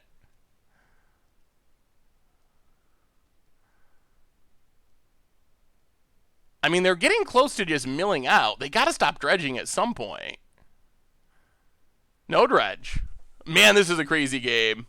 Do you think a Super Friends Gatewatch deck is possible in Modern? We've seen it kind of work in the past, but it usually has involved Blood Moon. You need a way to slow your opponent down. So there are ways of doing it, but you're probably going to need ensnaring bridges and Blood Moons and stuff like that. Why is Cavern named Knight? When we cast it, we needed it for Steel Leaf Champion initially. Opponent, big attack. Well, we will block. No. Block. 1, 2, 3. All right. Block with 1 Noble Hierarch. 1, 2, 3, 4. Take 5.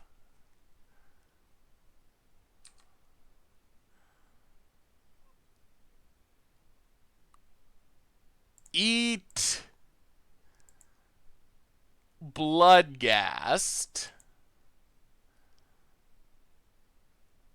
Strangler comes back. Man, this has been a weirdly close game.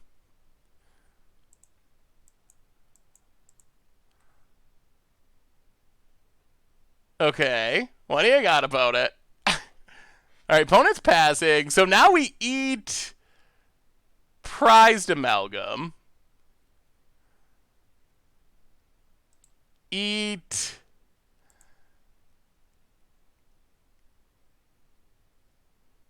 Faithless. Yeah, let's eat Life from the Loam. Eat Loam. Hey, what's up, Daniel from Brazil? How are you tonight? Untap. Mountain. Play a Mountain.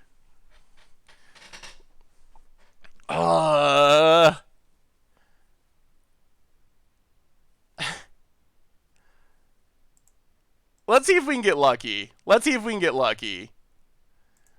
This would be a sweet kill if it worked. Okay, so so what we're hoping is we play this Cremator. If it hits Impervious Great Worm, then we get to do it again. If it hits the other Cremator, then we're sad. Cremator, target our opponent. Come on, double trouble, Magic Gods. Yes! Oh! Discards a Great Worm! Oh my god, we did it! The Magic Gods have smiled upon us! Take that, Dredge! Cremator! Last card in hand's Great Worm! How about 32 damage? Stall him out, double it up, and gotcha! Oh, yes! Oh, back on the winning track! Oh, yes. That was a good one. Oh, oh, that was sweet. That was super sweet. Oh, man. We just stalled out for as long as possible. And then, yeah, Cremators do their things. We had to get a little bit lucky. Like, odds were in favor of that happening. But if we discarded the other Cremator, we would have been pretty sad, but... Cremator actually already spiked. We're late to the spike party on this one. It already spiked a few days ago. Oh, that was good. That's our deck doing pretty much exactly what we're hoping our deck would do. Yeah, I don't think our opponent had any idea what was happening. Yeah, the deck seems reasonable. Like, what did we lose to? We got blown out by Scape Shift in round 1. And then we lost a close match to humans. Well, this one is for Feeding the Children. If we can get the win here, we actually get a treasure chest to open. Ooh, News Constrictor could be sweet. A way to stock our graveyard, control our discarding. Ugh. Yeah, 1 land. Not going to keep that. Oh, no. Oh, dear. Ugh. The Magic Gods are... Oh, no. How was that? Did you see that? We had 6 all green cards and now 5 all red cards. What is going on? What is happening? All right. Well, Galta to the bottom. Copperline Gorge, go. That was yeah, the Magic Gods are getting their revenge for that last game. Actually, though, if our opponent cracks some fetches... Oh, it's Dredge again? Okay. Opponent passing. There's Cremator. Pass the turn. Oh, man. There is a world where this works. There is a world. There is a world. Opponent mills. Ugh, Narcomoeba and Prized Amalgam. Ugh, okay. That was good. That's a good Shriekhorn activation. Hey. We need our opponent to lose 4 life somehow. We need him to lose 4 life. Opponent mills. Yup. We could also draw a Lightning Bolt. That would be good. We're mostly rooting for fetch lands and shock lands untapped. Faithless Looting. Okay. There is a chance we could draw the Bolt. Oh, another Prized Amalgam. Opponent's hand is pretty good, and they're not hitting any lands. Gets in. Yup. Oh, so many Prized Amalgams returning. Down to 19. Not a shock land. Oh, boy. Yeah, this is a scary dredge start. Wow! Oh, and a Creepy Chill. Wow, they had a lot of good things on the top of their deck. 2 Bloodghast, Narcomoeba, 2 Prized Amalgams. This one looks over. This one looks over. And now they need to lose a lot of life for Cremator to work. Yeah, it's kind of like they don't really have blue mana. They have some 5-color lands. It's mostly Jund as far as actual mana, but they do have some blue cards. I mean, it might be 5-color. They might have like Ray of Revelation or something in their sideboard occasionally. Well, Forest. Strangleroot. Send a message. Yeah, our 4-card hand almost kind of did it. Yeah, that's true. If our opponent's going to have a good hand, it might as well be when we already mulliganed a lot. Mull to 4 isn't normally... The odds of winning with that are pretty low. I mean, we got to just get in whatever damage we can and hope that... Oh, these Creepy Chills make this matchup a lot more annoying. The Creepy Chills are keeping our opponent way out of the danger zone. And getting us in the hasty Bloodghast zone. Yeah, Dredge is definitely one of the best decks in Modern again. Thanks to Creeping Chill. Yeah, I mean, we're not literally dead, but I don't think there's any way we can come back from this. Gets in. I don't actually think, even if we draw land, I don't think I show our opponent Cremator. Because I don't think there's any way we can win. Down to 6. Yeah, that's just a really good dredge start. I built your Phyrexian Obliterator deck with red and black. I was wondering if Torment of Hailfire would be a good replacement for super expensive Lilianas. I have 3 lines instead of relics. 3 ley lines instead of relics. What do you think? Ley lines instead of relics are good. I have not personally been impressed with Torment of Scarabs. I haven't really gotten it. Oh, Torment of Hailfire. Torment of Hailfire could be alright. If you make a bunch of mana with like Nykthos or something, it could be pretty good. Yeah. So we in-16 our opponent, but then we die. We're not going to show our opponent the combo. We would rather have it be a surprise when they're dying, not a surprise, haha, we got you down to 8 or something. 5-color Scapeshift. Ooh. That sounds pretty spicy. Yeah, we're dead in many different ways. Well, we did Mull to 4, so that's our excuse. 5-color Scapeshift. Wow, that is a spicy deck.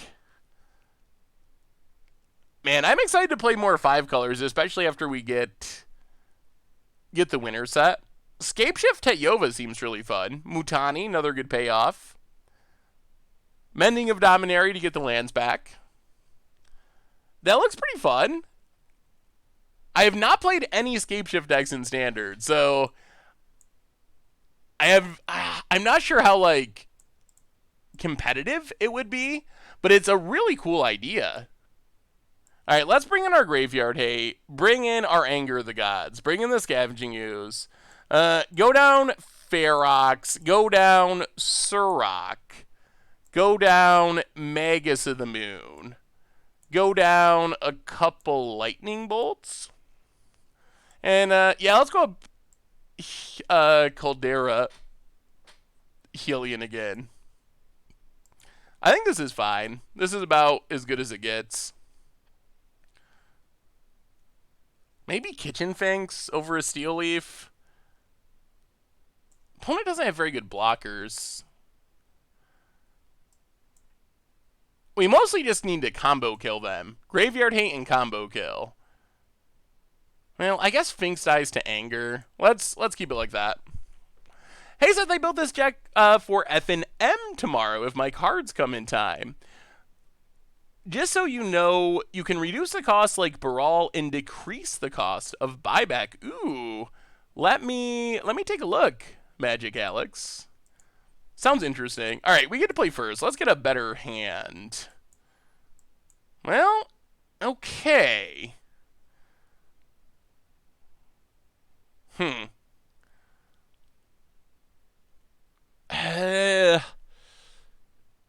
Better-ish, I guess? Maybe? Can we even keep this? It's slow. I think we got a mulligan. We have no Graveyard Hate. Well, Fauna Shaman can maybe help us set up the combo. We get a Scry. It's still pretty slow. Haze of Rage Storm. Ew. That looks fun.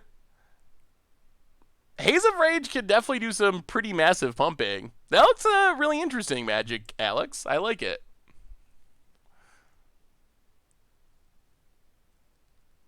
The thing I noticed when I see a stream is that you have a couple of matches you have the same decks you play against in the matchup.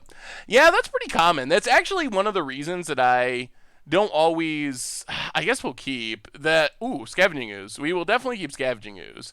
That's one of the reasons that I don't always play leagues for videos is you do, like, we've had times when we've run into the same matchup at least 3 times, and I think rarely 4 times. I think we had a league where we played Tron 4 times. Yeah, this Cavern. I swear. Maybe it's just the matchups we're running into. I bet if we were running into Control constantly, we would be loving the Cavern. But the matchups we've played, the Cavern has been nothing but a major annoyance. Yeah, Tormented Hailfire is a super spicy card. Definitely super spicy. Gavrili Gorge. Shriekhorn. Yup. Opponent. Passing. Well, Misty. Crack it. Hopefully our opponent does not get the insane Shriekhorn again. Prized Amalgam Narcomoeba was just brutal. Run out Scavenging Ooze. That we can't activate as much as we want because of this Cavern. If we played Control, we would never draw our Caverns. They would be the bottom 2 cards of our library. That is probably true. Alright, Assassin's Trophy Faithless Looting. That's not as insane as last time. Not even any Dredgers. Opponent. Mills again. Milling all their Assassin's Trophy and no Dredgers. That's good news for us.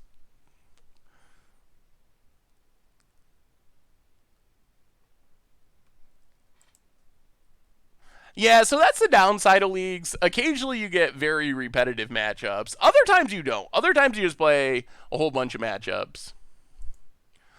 I think I already showed you Goblin Aristocrats. I made some changes. Ooh, let me see Pickle the Kid.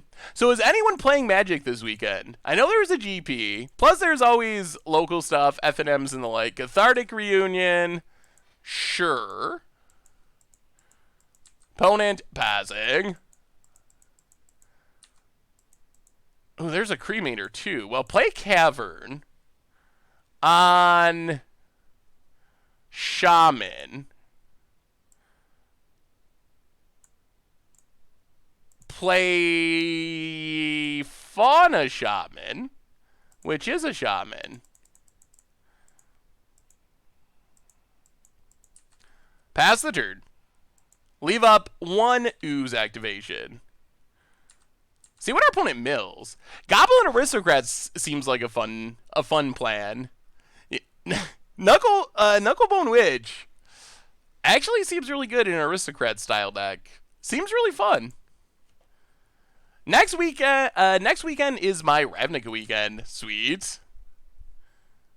Yeah, I guess we should have attacked. Yes, I deserve a punt for that. I was distracted. Faithless Looting Cathartic Reunion. Alright, no Dredger. That's fine. Yeah, definitely should have attacked. I deserve the criticism for not attacking there. Opponent.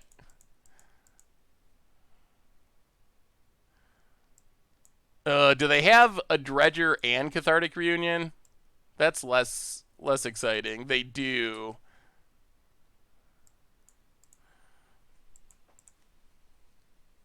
Narcomoeba Creeping Chill. That is pretty fine. That was not a good dredge.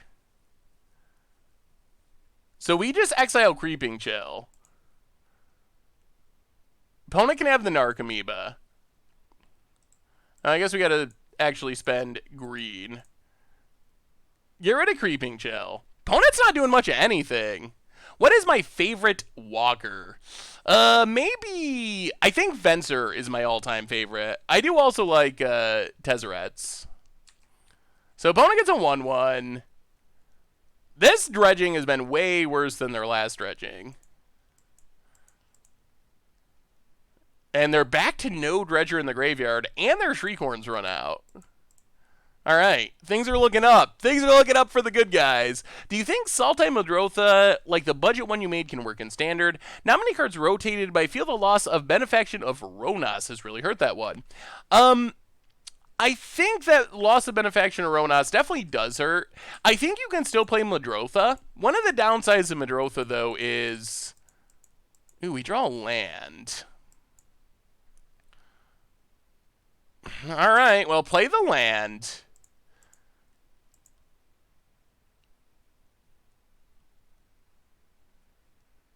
Bolt the Narcomoeba.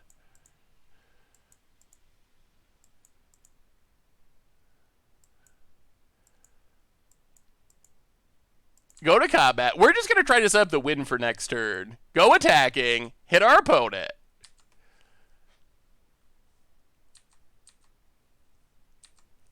Down to 16, which is lethal time. One of the downsides of Madrotha is it does die a lot. So I think if you're going to build Madrotha, got to try to get some pretty immediate value. Does Goldfish ever do anything special over the Christmas period? We've occasionally done like holiday special episodes, but not any consistently big thing. Faithless Looting. No Dredgers. Alright, you can loot. I mean, we want to get our opponent to 16, because if we get our opponent to 16 and we draw land, we just win. I mean, regardless, worst case, we can go 50-50 for the win next turn if we really want to. If we draw land, though, it should just be game. Game over. Opponent. Looting. Well, we will exile Stinkweed.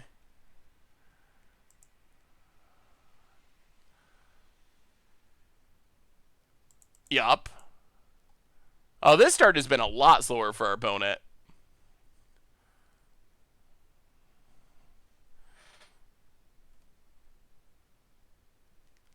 Opponent.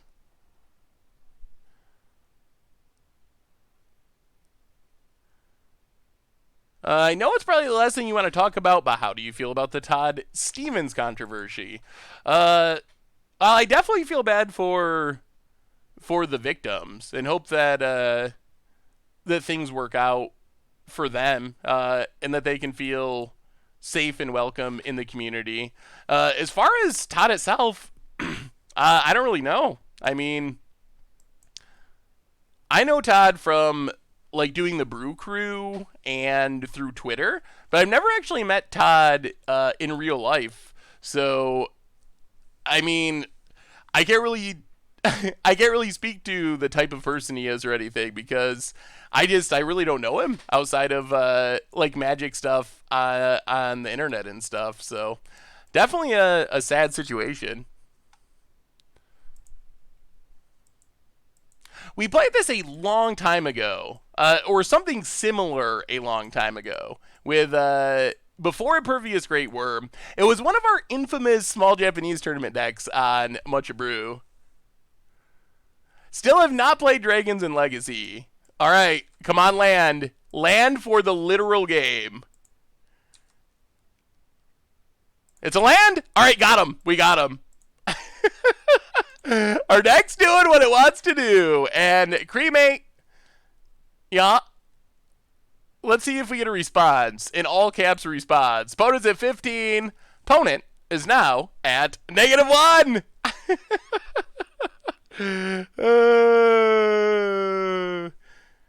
Opponent, yeah, yeah. And we got him.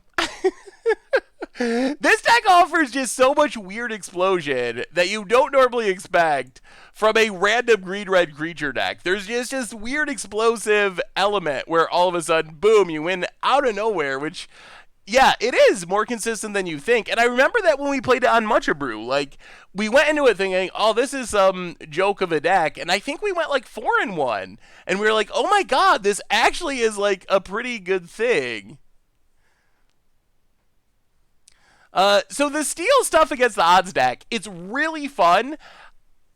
I don't think it's a deck that you will have like tournament success with because it's very high variance. Just the plan of playing with your opponent's cards, it depends on the cards your opponent's playing. And if your opponent's playing not very powerful bad cards, there's not a whole lot you could do about it. So I think it's a really fun deck to play, and you could get wins with it. But we saw even in the videos, like we ran into Trostani and just got absolutely stomped. So you're gonna have some bad matchups. So I think it's a deck to play for fun, but I don't think it's a deck that you would like win a Grand Prix with or anything. A Christmas Commander Clash episode could be sweet. We've done in the past like the gift exchange idea where we build decks for each other, but maybe a twist on that could be sweet. Also, we're getting to episode 200 of the Goldfish podcast. 200 in like the next a little over a month. So do you have any sweet ideas? What would be a sweet way to celebrate episode 200 of the podcast? Any thoughts on going more combo focused and adding Faithless Looting? I like Faithless Looting, and it seems like just about any deck in Modern. I have liked having it. Not literally any deck, but I could see Faithless Looting being a pretty good addition to set up our Cremators, and it's just a good value card. Was there any spooky lightning greaves during this Commander Clash? Not exactly, but there's always... Oh, no. Oh, man. Wow. This hand. We have a relic. Our opponent's on the play, though. Jeez. Wow, that's so close. Can make a special podcast stream. That could be sweet. Ooh, reach out and get Mero to join the podcast for number 200. Ooh. The thing we did for 100, like the live thing, was pretty fun. Man, do we keep this just on the strength of Relic? All right. Relic is good. We'll try it. I wish this was a land that made green mana. If we knew we would be able to play our mana dorks, I would be much more comfortable. We are on the draw, so we do get a draw on our first turn. And our opponent is going to 6. We'll see how fast their start is. Mossad Music, welcome to the Fishbowl. Thank you for your subscription. Big scoops here for our new subscriber. Continued my gifts up because I love your content. Well, thank you so much. Thank you, thank you, thank you. Opponent. Passing. Oh man, paid off? Paid off. Wooded Foothills. Crack it. Well, this makes life way better. Now we actually really like where we're at. Grab a forest. Play a... I don't think we play Relic yet. I think we just play Birds of Paradise.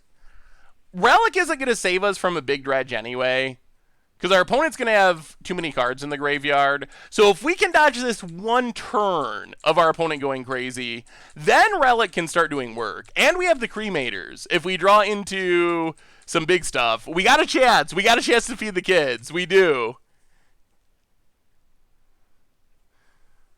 Opponent. Cracks Bloodstained Mire. Yeah, that was a very fortunate draw. Gets a tap land. So we want to dodge like a big cathartic reunion, dredge, just that would be the nightmare. Land. Oh dear. Cathartic reunion. Well, how bad is it? Pretty. Whoa! Whoa, whoa, whoa, whoa, whoa! Okay. Okay. Okay. Well, we might be able to fight through that. The Bloodghast can't come back this turn. They do get the prized amalgam, though. Ugh. How do you like your nachos? I'm not sure what you mean. Well, play Noble Hierarch.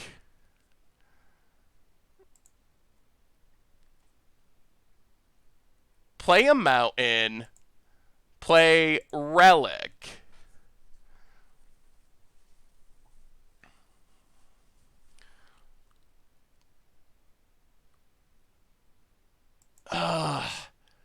Do we have to just crack it now? To stop the Bloodghast? Can we beat 2 Bloodghasts? It's not great value. Rainbow Lich is awesome. It is so much fun. Thank you, Unease Joker. Oh, what do we do? Yeah, the fetch is the problem.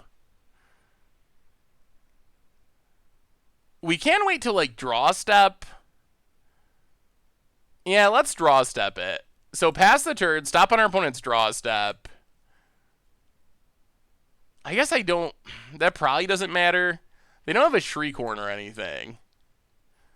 Or maybe, do we just let the Bloodghast go? Like, how bad is 2 Bloodghasts? We can Strangle Root next turn. That can block Bloodghast. I guess they keep coming back.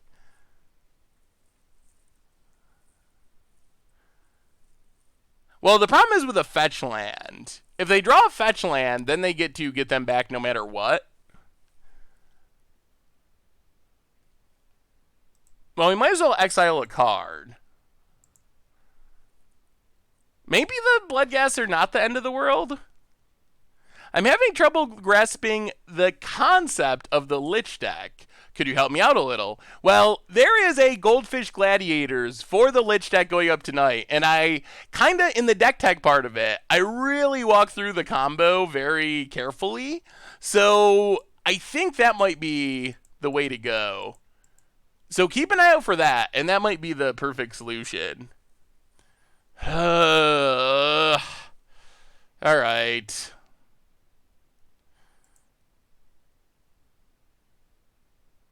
Yeah, I guess we got to do it. I'm not happy about it, but 2 Bloodghasts is kind of a lot. All right, opponent, what do you got? We draw Eldritch Evolution, which we don't just have a game over. We can get like an ooze, but that's not just game over. Made it to the Desveriment? Sweet. Yeah, so keep an eye out. That'll come out at 11. Yeah, 11 Eastern. So like a couple hours after we finish streaming. But in the deck tech part, like the gameplay's good too for watching, but in the deck tech part, of the video, I tried to really walk through, like, here's the combo, this is what you're trying to set up, this is what mattered, because it's a very confusing deck, and the way it works is not all that intuitive, so I wanted to make sure it was laid out in a way that was really, really clear. Yeah, I did mention it on the podcast, too, but that's another option. Opponent, passing. Misty. Well, alright.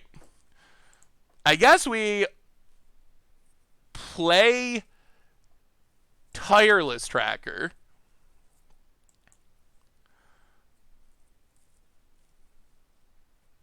Play Misty. Get a clue.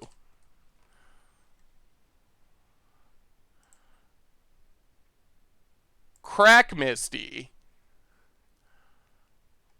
Get a...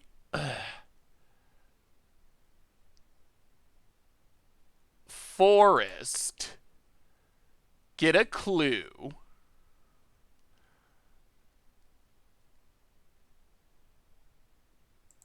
And play Strangleroot Geist.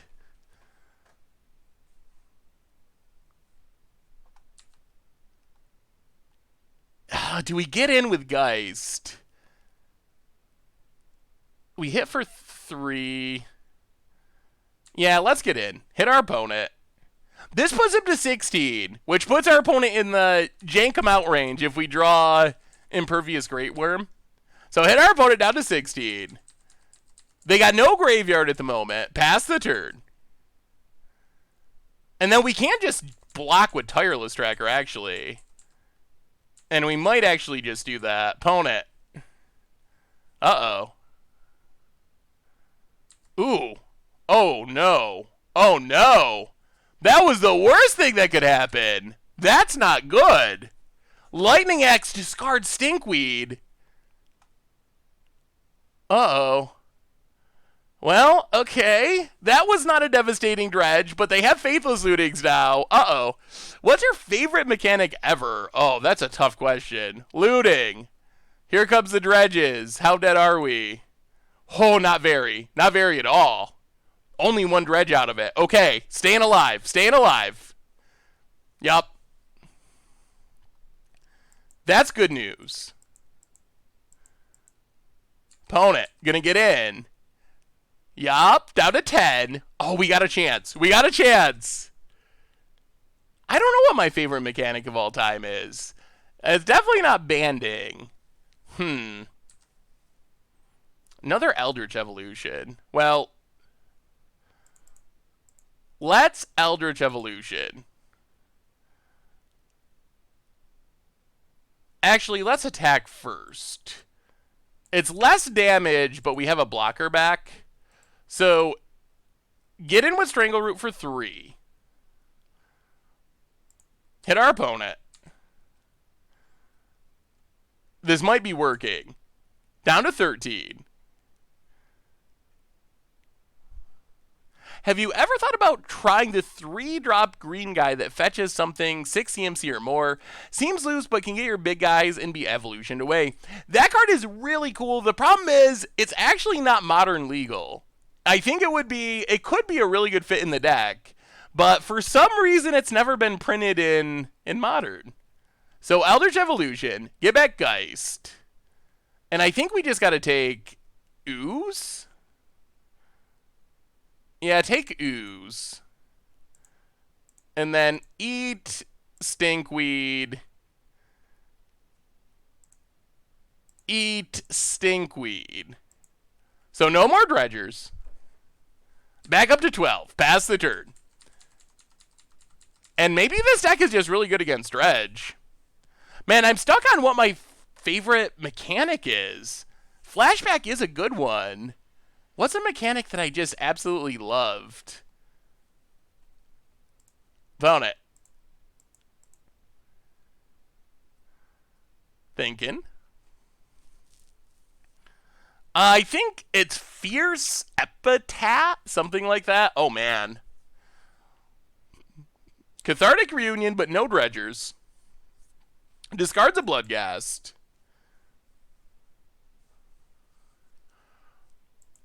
Assassin's Trophy. Well, we will grab a forest. Opponent. Attacks, attacks.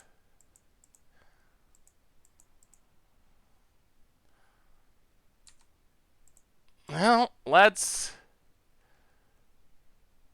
if they play a land, they get it back. Let's block. No land? Oh, there's a land. Yup. So Bloodghast and Prized Amalgam return. Okay. We draw a useless land.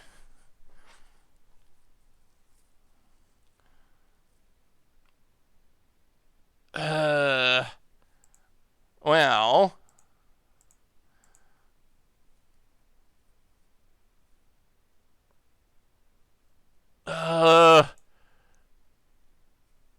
Eldritch have... Alright, how do we do this? What is our plan? We're so close. We can just evolution for another ooze. We could also evolution for Fauna Shaman, which would probably set up the kill for next turn. But it does leave us at some risk of just dying. It looks like we'll be able to wrap up with a game of Momir tonight. We're not conceding and dropping. This match is for everything. This match is for feeding the children. We gotta feed the kids.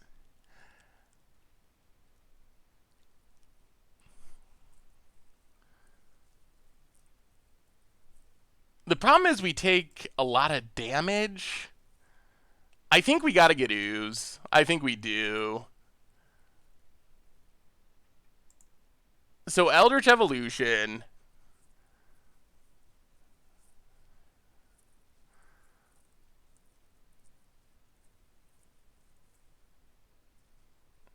Sacrifice.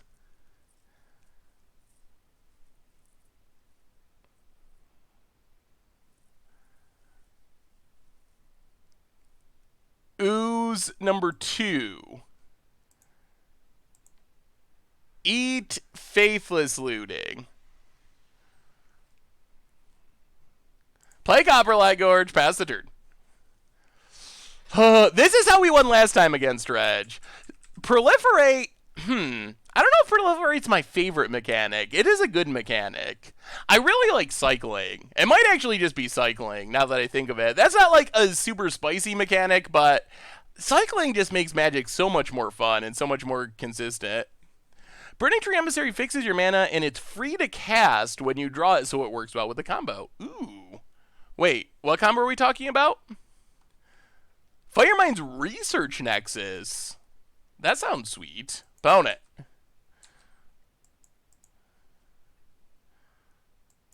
Gets in.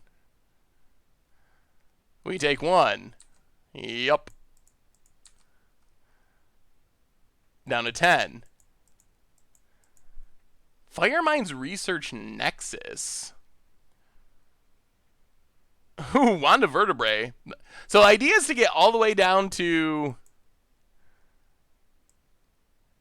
getting back 3 lands. Well,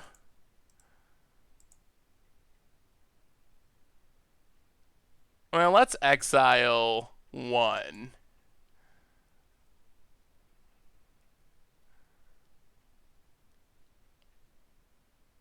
Okay. Gets back 2 lands. Sure. So the idea is to basically mill out your entire deck and then go infinite. That looks pretty fun. I think Drowned Secrets might be an easier way to combo because you don't need mana when you mill your entire library. But that is a super fun idea. Kind of like a weird Storm deck. Opponent. Cast the Bloodghast. 2 cards in hand. Well, let's keep eating. Get rid of Life from the Loam. Ooh, there's Fauna Shaman. Well, alright. Play Fauna Shaman. Pass the turn. This gives us pretty high odds of winning next turn. Pretty high odds. All right, let's see. Let's see if this works. We can discard a Cremator, get a worm. Oh, Hexproof is my least favorite mechanic. Pretty good chance that we can win if we don't die here. And then we feed the children. It's just a snack, but that's not bad. Opponent. Big attack. Well, block. Block.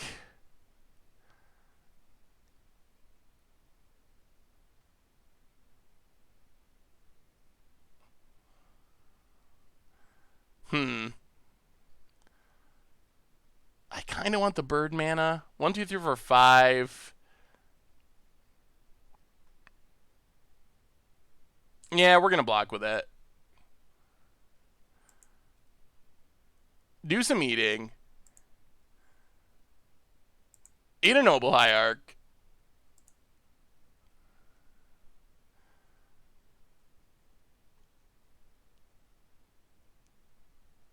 It might take us 2 turns. We'll see. Eat a tireless tracker. Stuff dies. We drop to 9. Oh, yeah, we're 2 and 2. That was my bad. We're 2 and 2, and this was for feeding the kids. This is round 5. I must not have updated properly. All right, opponent, land, passes. Well, eat prized amalgam. Eat birds of paradise. Back up to 11. Untap. Land? Eldritch Evolution.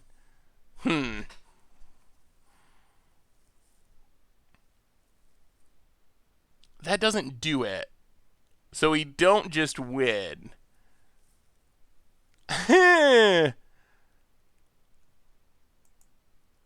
So we gotta wait another turn?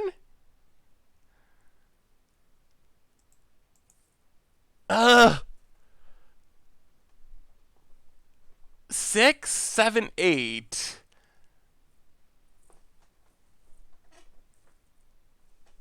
We don't have the kill, though. We have...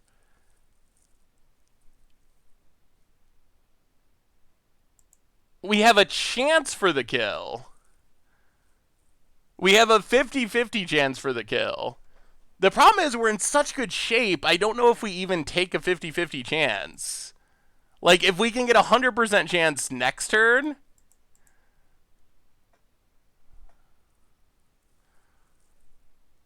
Six, 7, 8, 9. We can Fauna Shaman for Great Worm, but then we tap out for Cremator, and we could just discard Eldritch Evolution.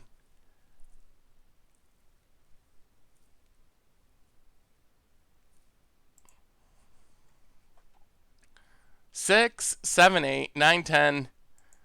11, 12, 13. Yeah, I guess probably the safest win is just attack with both. And if our opponent doesn't have removal, then we just sack to get a Cremator, and that's actually lethal. 6, 7, 8, 9, 10, 11, 12, 13. So this isn't like how we're planning on doing it, but...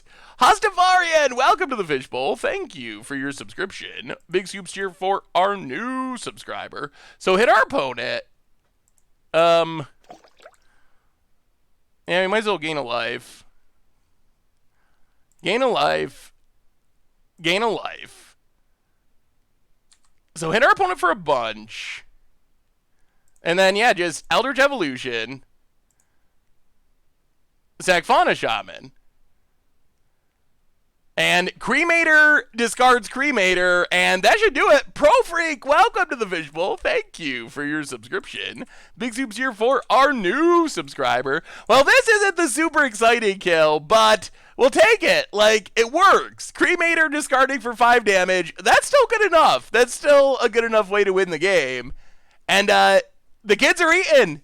So, not an insane performance, but we finished with a winning record in a competitive league, throwing Impervious Great Worms at our opponent's face with Cremator. So, the deck is pretty sweet. The deck is pretty sweet, and it just is, it works on such a weird level that people are not expecting. So, I think it's actually pretty good. And we got some spectacular kills along the way. The double Cremator Impervious Great Worm kill. That was probably the best kill of the entire stream. And we also just got a beatdown win. Like, sometimes you just play Strangleroots and Steel Leaf champions, and that's good enough.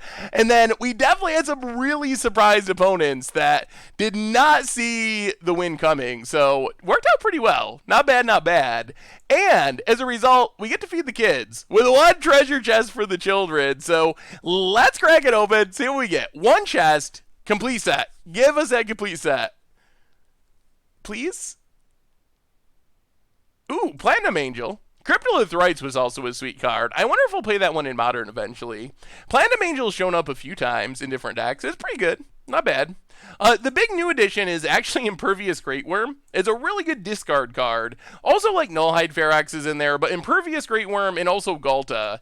Those are the two big new additions that makes the deck way, way better. So, we finished with a 3-2 in our league, which, I mean, that didn't win a GP or anything, but not a bad finish, and we got to do some really sweet things, which is even more important. And better news, we get to wrap up with a game of Momir tonight. So let's pull up the Momir list. If you've been waiting, this is your chance. So on the Momir list tonight, we have, yes, we'll have to play Legacy Dragons. We can't play it right now, but I do want to try it. On our Momir list, Commander Zacho, Lockout, Chicken Fajitas, Powell's 99, Heisenberg Hat, Corn Dog, Magic Alex, and Stoplight Man. If you are on the list, send me a challenge. Hey, what's up, Vince? Have you recovered? Have you recovered from the absolutely ridiculous Commander game? Why no Giganosaurus? It's not really enough damage. All right, Stoplight Man coming through. 10 damage is not, I mean, it's fine, but it's very hard on the mana, and 10 damage is not enough to always kill someone. So that is the big reason why. Let's pull up the Momir lay so we can see what's going on. If you're not familiar with Momir, you should be, because it not only is it on Magic Online, it comes on Arena too. It is the randomest format in Magic, and yeah, we're going to wrap up with a game of it tonight. Emrakul is not castable. The idea of the deck is all of our discard things can be cast. We didn't cast them often, but in theory, you can cast a Galta, play a bunch of Steel Leaves or whatever, cast a Galta. You can convoke out Impervious Great Worm. So they're not ever just stuck in your hand. When something like Emrakul, our deck, it's never going to cast it. So it's 100% to be discarded. So I feel like that's a main plan of the deck, is to have these cards that are kind of our combo pieces, but can also be beatdowns in a pinch. So Momir, if you're not familiar, deck, all lands, 100% lands. You start with this super cool Momir Big Simic Visionary avatar, which lets you, once a turn, pay X, discard a card. So we're going to pay X here, which is 2. We're going to discard a card, which is an island, which is the worst land in Momir. And then you get a token that's a random creature of that converted mana cost. So, for example, 2-drop, random, out of all the cards in Magic's history, well, Welkenhawk. This is the original Squadron Hawk, except you gotta have it die to be able to tutor, which makes it much, much worse. But in Fury, you can play 8 Hawks. Welkenhawk, Squadron Hawk, just all the 1/1s that find more 1/1s. Sounds pretty unbeatable.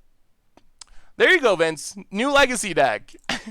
Yes. Also, Pleasant Kenobi hanging out. Congratulations to Vince going full-time on content, which is super exciting. So, awesome, awesome, awesome. And we had a super fun Commander game today. I had a lot of fun with that Commander game. That was a good one. I very much enjoyed it. I think it has been confirmed by Tomer, who is now apparently official, Treasure Mage, doesn't do anything, official statistician also of Commander Clash. It is officially the longest Commander Clash game in the history of the series. He actually went back and checked. I did draw a lot of cards. And we had actually, after 3.5 hours or something, we had a pretty spectacular, spectacular ending. I think a unique ending that has never happened before in the history of Commander Clash. So, all the first coming up for new Commander Clash. Found it. Clay statue. Yep. Old cards. Not very good. Oh, Tawnos. Where was Tawnos tonight? It actually mentions Tawnos. No Tawnos. Bonabazes. Well, let's make a 4-drop. Come on. What's the best 4-drop? The worst is Leveler. The best is... I don't know if there's a I win the game 4-drop.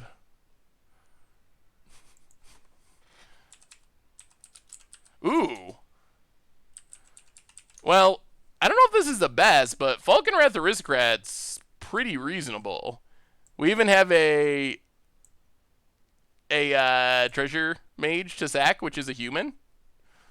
Flying Haste, sack a creature, gets +1/+1. This is a card that I think should see more play in Modern. I really think that that has a chance. 4 hasty flying damage and indestructible, with Fatal Push being a thing now, and less decks being all in on Path to Exile. I think that Falconwrath Aristocrat, maybe it's time to aristocrat it. And if you ever wonder about the name Aristocrats, Falconwrath Aristocrat, oh no. Well, our opponent's not going to have double blue. This deals a legendary creature. I always wonder why this doesn't see play more in Commander. It seems... Is it banned in Commander? It seems so good in Commander. But, yeah. If you ever wonder about the Aristocrat's name, the combo of Falconwrath Aristocrat and Cartel Aristocrat... Yeah, let's block with the 1/1. Is the main reason for the name. It's a baby seal? Is there? Oh, there is. There's several baby seals. There's one there. There's one there. Yeah, let's find another Welkin Hawk. Photopasses. All right, let's make a 5. It's the Crows versus the Aristocrats. Also, this thing. Man, old merfolk used to be... They look a little different now, and there's not very many seals compared to the old days. What happened to all this? I guess they're going extinct. That's actually, now it's going to make me sad. What a world we live in. 20 years ago, there were seals everywhere for the merfolk to play with. Now, you hardly ever see a seal. What a shame. What a shame. Oh, if opponent controls a human. All right. Well, sure, we'll sack our treasure mage. Kill it.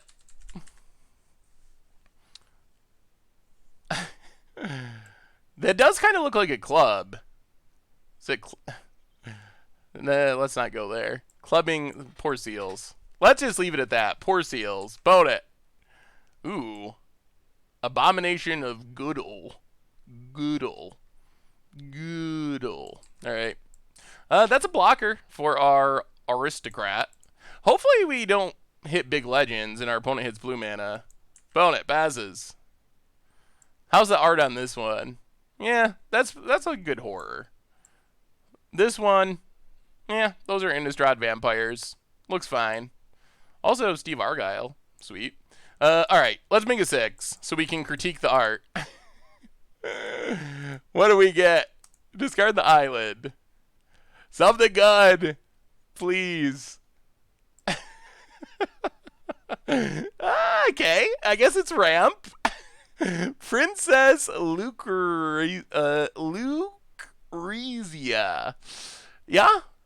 I mean, I guess that's cool art. It's different. Got a nice castle there.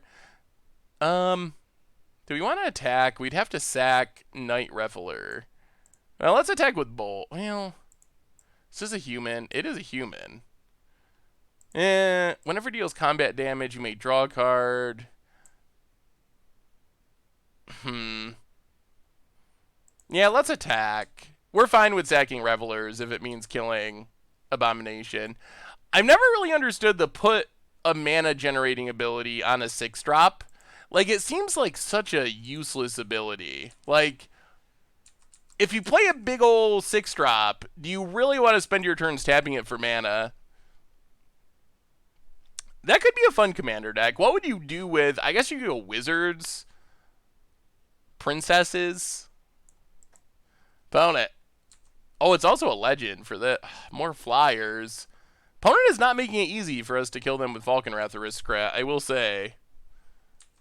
Yeah, this was a long time ago. Back in 1994 when your 6-drops made 1 blue mana. Also, I mean, I guess I'm focusing on the wrong thing. It's also a blue-black card that just taps for mana. There's so many things that are weird about the princess. They just need to crank out Legends for a set without worrying too much about power level. Yeah, that is probably true. The set was called Legends, so I mean, we're not going to complain. We get to an 8-drop a turn early, so it's actually pretty good here. It's just a weird card by modern standards. Shambling Attendant. That's one of the worst 8-drops.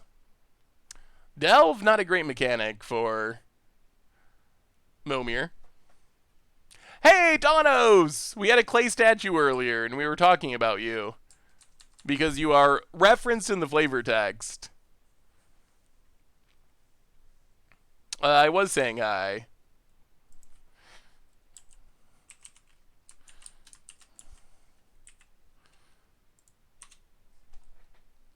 Alright. Opponent, 8-drop. Ooh, Chroma. Flying, First Strike, Vigilance, Trample, Haste, Protection from red and black. So, were any of you playing when a Chroma originally came out? Like, I was not playing during, what was it, Onslaught era? When a Chroma first came out? I'm curious what the reaction was. Like, was this... Like, when you saw this card, if you were playing back then, when you saw this card for the first time, did you get that reaction like Emrakul? When the original Emrakul came out, you just read that card and you were like, yeah, it's a ton of mana, but oh my god, like, that thing is, it's so big, it's got so many abilities. Like, was a Chroma like that at the time? Did your jaw just drop when you, because I imagine that's how it was. Like, by modern standard, it's okay, but back then, knowing what creatures were like, I imagine that it was pretty insane when it first came out, and the reaction was pretty insane. Tanos with the gifts of the Shade of Hades. Welcome to the Fishbowl. Thank you for your subscription. Big soups here for our new subscriber. I mean, we're probably going to lose to it here in our game of Momir, so Chroma is still getting the job done. Yeah, I imagine that when... Yeah, that makes sense. When it was released, I imagine it being... Ooh, foreign Klex. Alright, well, I guess we're passing. That is a way out. This means, actually, I guess we win now, because we get to start making Emrakuls. So... we'll just pass and live and make Emrakuls to block the Chromas. Speaking of Emrakuls, Avatar of Woe was insane. Yeah, Avatar of Woe is still a card. When I see it, I'm like, man, that's not bad. Even though it was printed so long ago. There's not many creatures. There's tons of spells from 20 years ago that you're like, whoa. But for creatures, the list is pretty small when it comes to... ones that have stood the test of time. Vince, leave me alone. It's random, Vince. I can't control it. In voice, it says voice in its name. Ooh, Polyraptor. I have justifications. I guess it's possible that you could combo with Polyraptor in Momir. Probably not likely, but... Ooh, Astroslide. Astroslide was super fun. Well, let's block. Sack. We don't really need mana anymore. I guess we sack the human. Get a counter. Kill the flyer. Well, do we go Sporting Emrakul? Let's go big. Let's go. We could make a 13 and guarantee we get Little Mama Emrakul. But let's take the risky route. And see if we can get Big Mom Emrakul. Swamp? Emrakul, please? Auto... That's not what we wanted. Auto... Worm. That's worse. Well, I mean, I guess our opponent doesn't get to untap, so it's not that bad, but pass the turn. We're still going to win, I think. Alright, we can try again next turn. Opponent, passing. We're going to keep going for 15s. It feels like the sporting thing to do. See if... Try again. If we whiff again, then we whiff again. We could lose... If we keep getting worms, we could lose. Sooner or later, we should hit Emrakul. 15. Come on. More worms. Well. Oh, and they keep making Polyraptors. Ugh.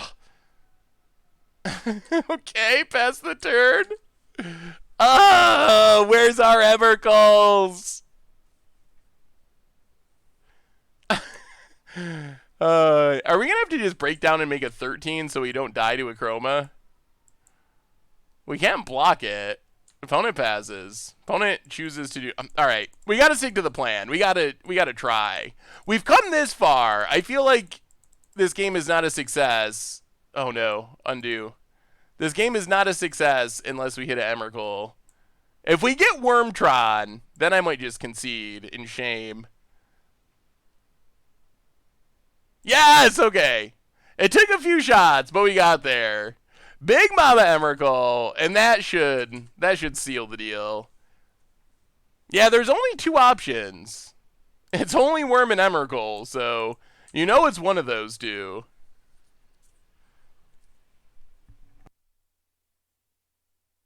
Oh, is there another 13 now? There wasn't a 13 drop in Emrakul, in Guilds of Ravnica, was there? I don't think. What can remove Emrakul? Something like a mass bounce spell, Hoverguard Sweepers, Bounce Kraken. Opponent needs to hit something like that. A mass bounce effect, not a Nim Grotesque. And that should seal the deal. Chupacabra. Yeah, if you want to go for 4-drop, you could hit it. You could also hit, like, well, I guess Platinum Angel doesn't really save you. Well, now we make a Sporting 7 in case we hit a Phage.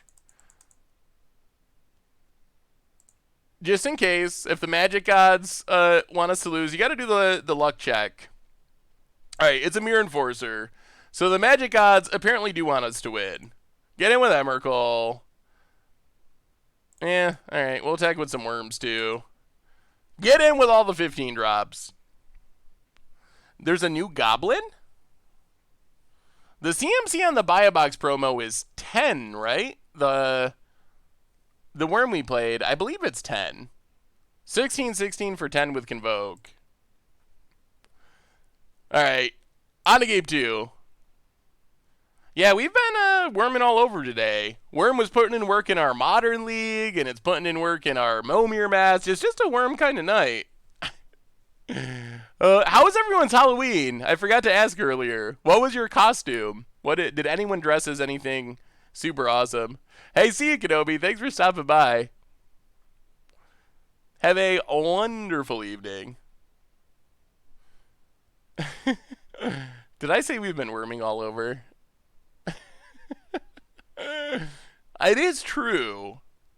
It sounds a little strange, but it is. I think it is true. Dave from accounting. That's a good one. A sad broke Magic player, which means my normal clothes. I was a mutant with a posable extra arm on my back. Ooh, that sounds sweet. I dressed as Saffron Olive and Blood Moon, my friends. I dressed as a serial killer. We look just like everyone else. Those are great costumes. Costume was turning off all my lights and pretending not to be at home. Good way to avoid the trick-or-treaters. All right, let's make it 2. Yeah, I didn't really dress up. I've never been much of a costume person. Kids are old enough to trick-or-treat on their own, so we stayed home and played Commander. That sounds like a good Halloween. The Bayou Dragonfly. All right. Play a swamp in 24 turns from now. We gotcha. About it. Avoiding the swamps. Discards Island. Dwarven Nomad. Target creature power 2 or less can't be blocked this turn. All right. Not a super threatening card, but let's make it 3. Come on.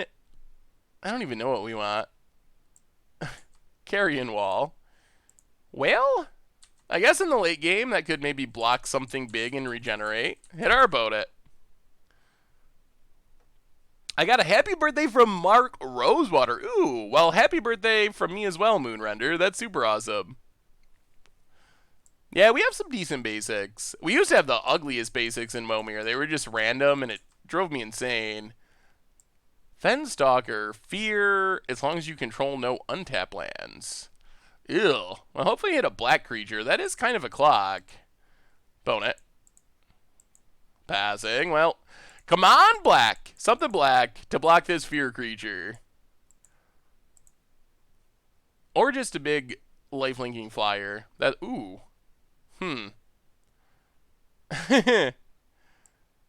Do we match the Fenstalker or another Bayou Dragonfly? I guess this can block. I don't know why I was. All right, Bayou Dragonfly it is. If we get the Dragonfly win and our opponent just never hits, yes, we don't really need a black creature. I know. The white border was throwing me off. I'm going to use that as my excuse. The white border. The white border. That's the white border's fault. I'm not just an idiot. I promise.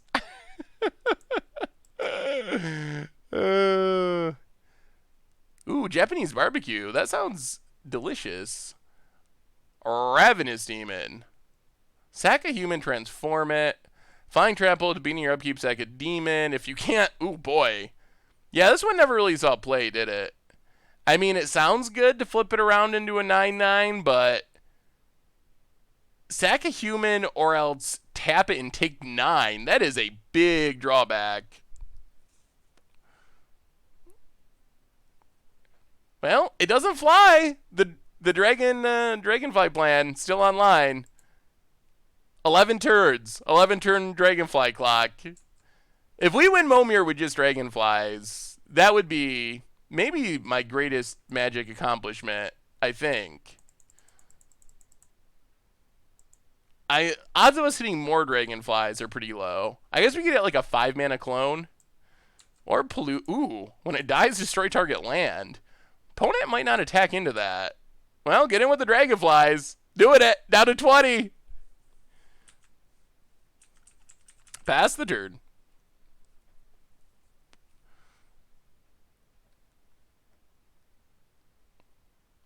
The kids made me grow my beard all summer to be Hargrid. Ooh. How did you like the beard life? It is the best life. Yeah. Oh, Dragonflies. Aww. That's not good. And they have all black creatures. Oh, Dragonfly plan is falling apart. Midnight Banshee. Opponent passes. Okay. Something. Well, now it's all about the black creatures, I guess. Or like removal. That's pretty good. 6 drop. I really wanted to get the Dragonfly win. Cunning Breeze Dancer. Well, that's sweet until it dies from Midnight Banshee. Get in. Well, here goes stuff. Thanks to the Midnight Banshee. Do you like Arena Momir or Moto Momir better? For me, I think that Arena Momir is fine and it's fun, but I think that Momir is a format where a lot of the joy I get from it comes from it having so many weird random cards. So having it at Arena where the card pool is so much smaller, for me, I think it's less fun. Not that it's not fun, because it still is fun, but I think getting the weird, like where Elder Landworm, look at that art, look at that design, look at everything about that card. Those are the things that you don't get from Arena Momir. So personally, I like Momir on Moto just because of the card pool. But if Arena got to the point where it had all the cards that Magic Online did, then it would be Then it wouldn't really matter. Then it would be the same. All right, 7-drop. Are we phaging? Ooh, Hellkite Igniter. Okay. Well, Flyers. They're slowly dying to Midnight Banshee, but also got to point out Defender and Trample. That's a kind of a funny combo of abilities. And look at that art. That is very, like, look at the difference in art. Look at how much Magic has changed over the years. What's our most modern? Cunning Breeze Dancer, I guess. Like, look at Cunning Breeze Dancer. I mean, it looks good, but look at Elder Landworm. What is happening in that picture? 8-drop. Woodfall Primus taking down our lands. Yeah, that does make sense that it will lose Defender when it blocks, and then it can trample over. Also, the flavor text refers to dragons when it's called Elder Landworm. Let sleeping dragons lie. Shouldn't it be let sleeping worms lie? Yeah, Primus is good. Blowing up lands is pretty powerful. Although, if our opponent ever attacks us, Polluted Dead blows up one of their lands and we're even. Alright, there's a big attack. Well, I think we just kill the Midnight Banshee. Keep our Flyers.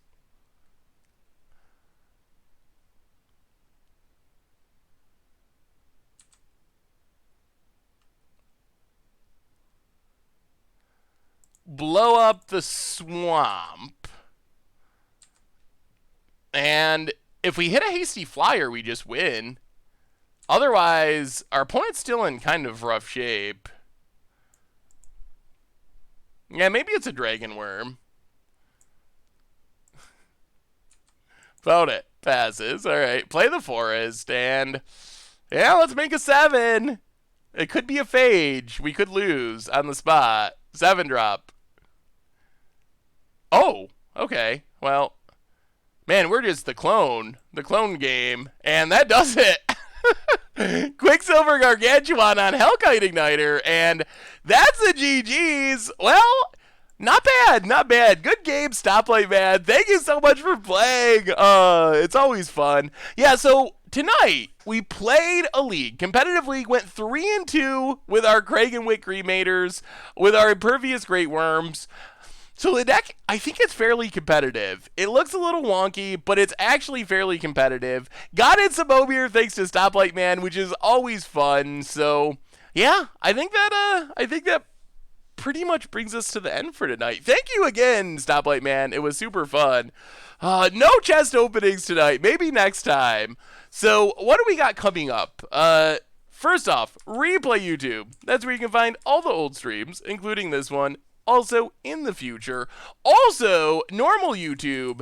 Make sure to check it out. Some sweet stuff coming out if you've been wondering about the Rainbow Lich deck. Goldfish Gladiators tonight. Tomorrow, video about the 5th card on Arena Commander Clash. Standard Dredge on Sunday for Much Brew. So many sweet decks coming up, so keep it out for all that. Of course, the sponsor of tonight's stream, Ridge Wallet, who makes super slim front pocket wallets out of carbon fiber and titanium. More Ridge Wallet giveaways incoming soon, by the way. Check them out at ridgewallet.com. 10% off with the code Goldfish and also free shipping. So thank you to them for their support. Yoderman, welcome to the Fishbowl. Thank you for your subscription. Big soups here for our new subscriber. And yeah, thanks to all of you for hanging out. Ooh, Turns by Dragonrith. Okay. That seems like it kind of hits the marks.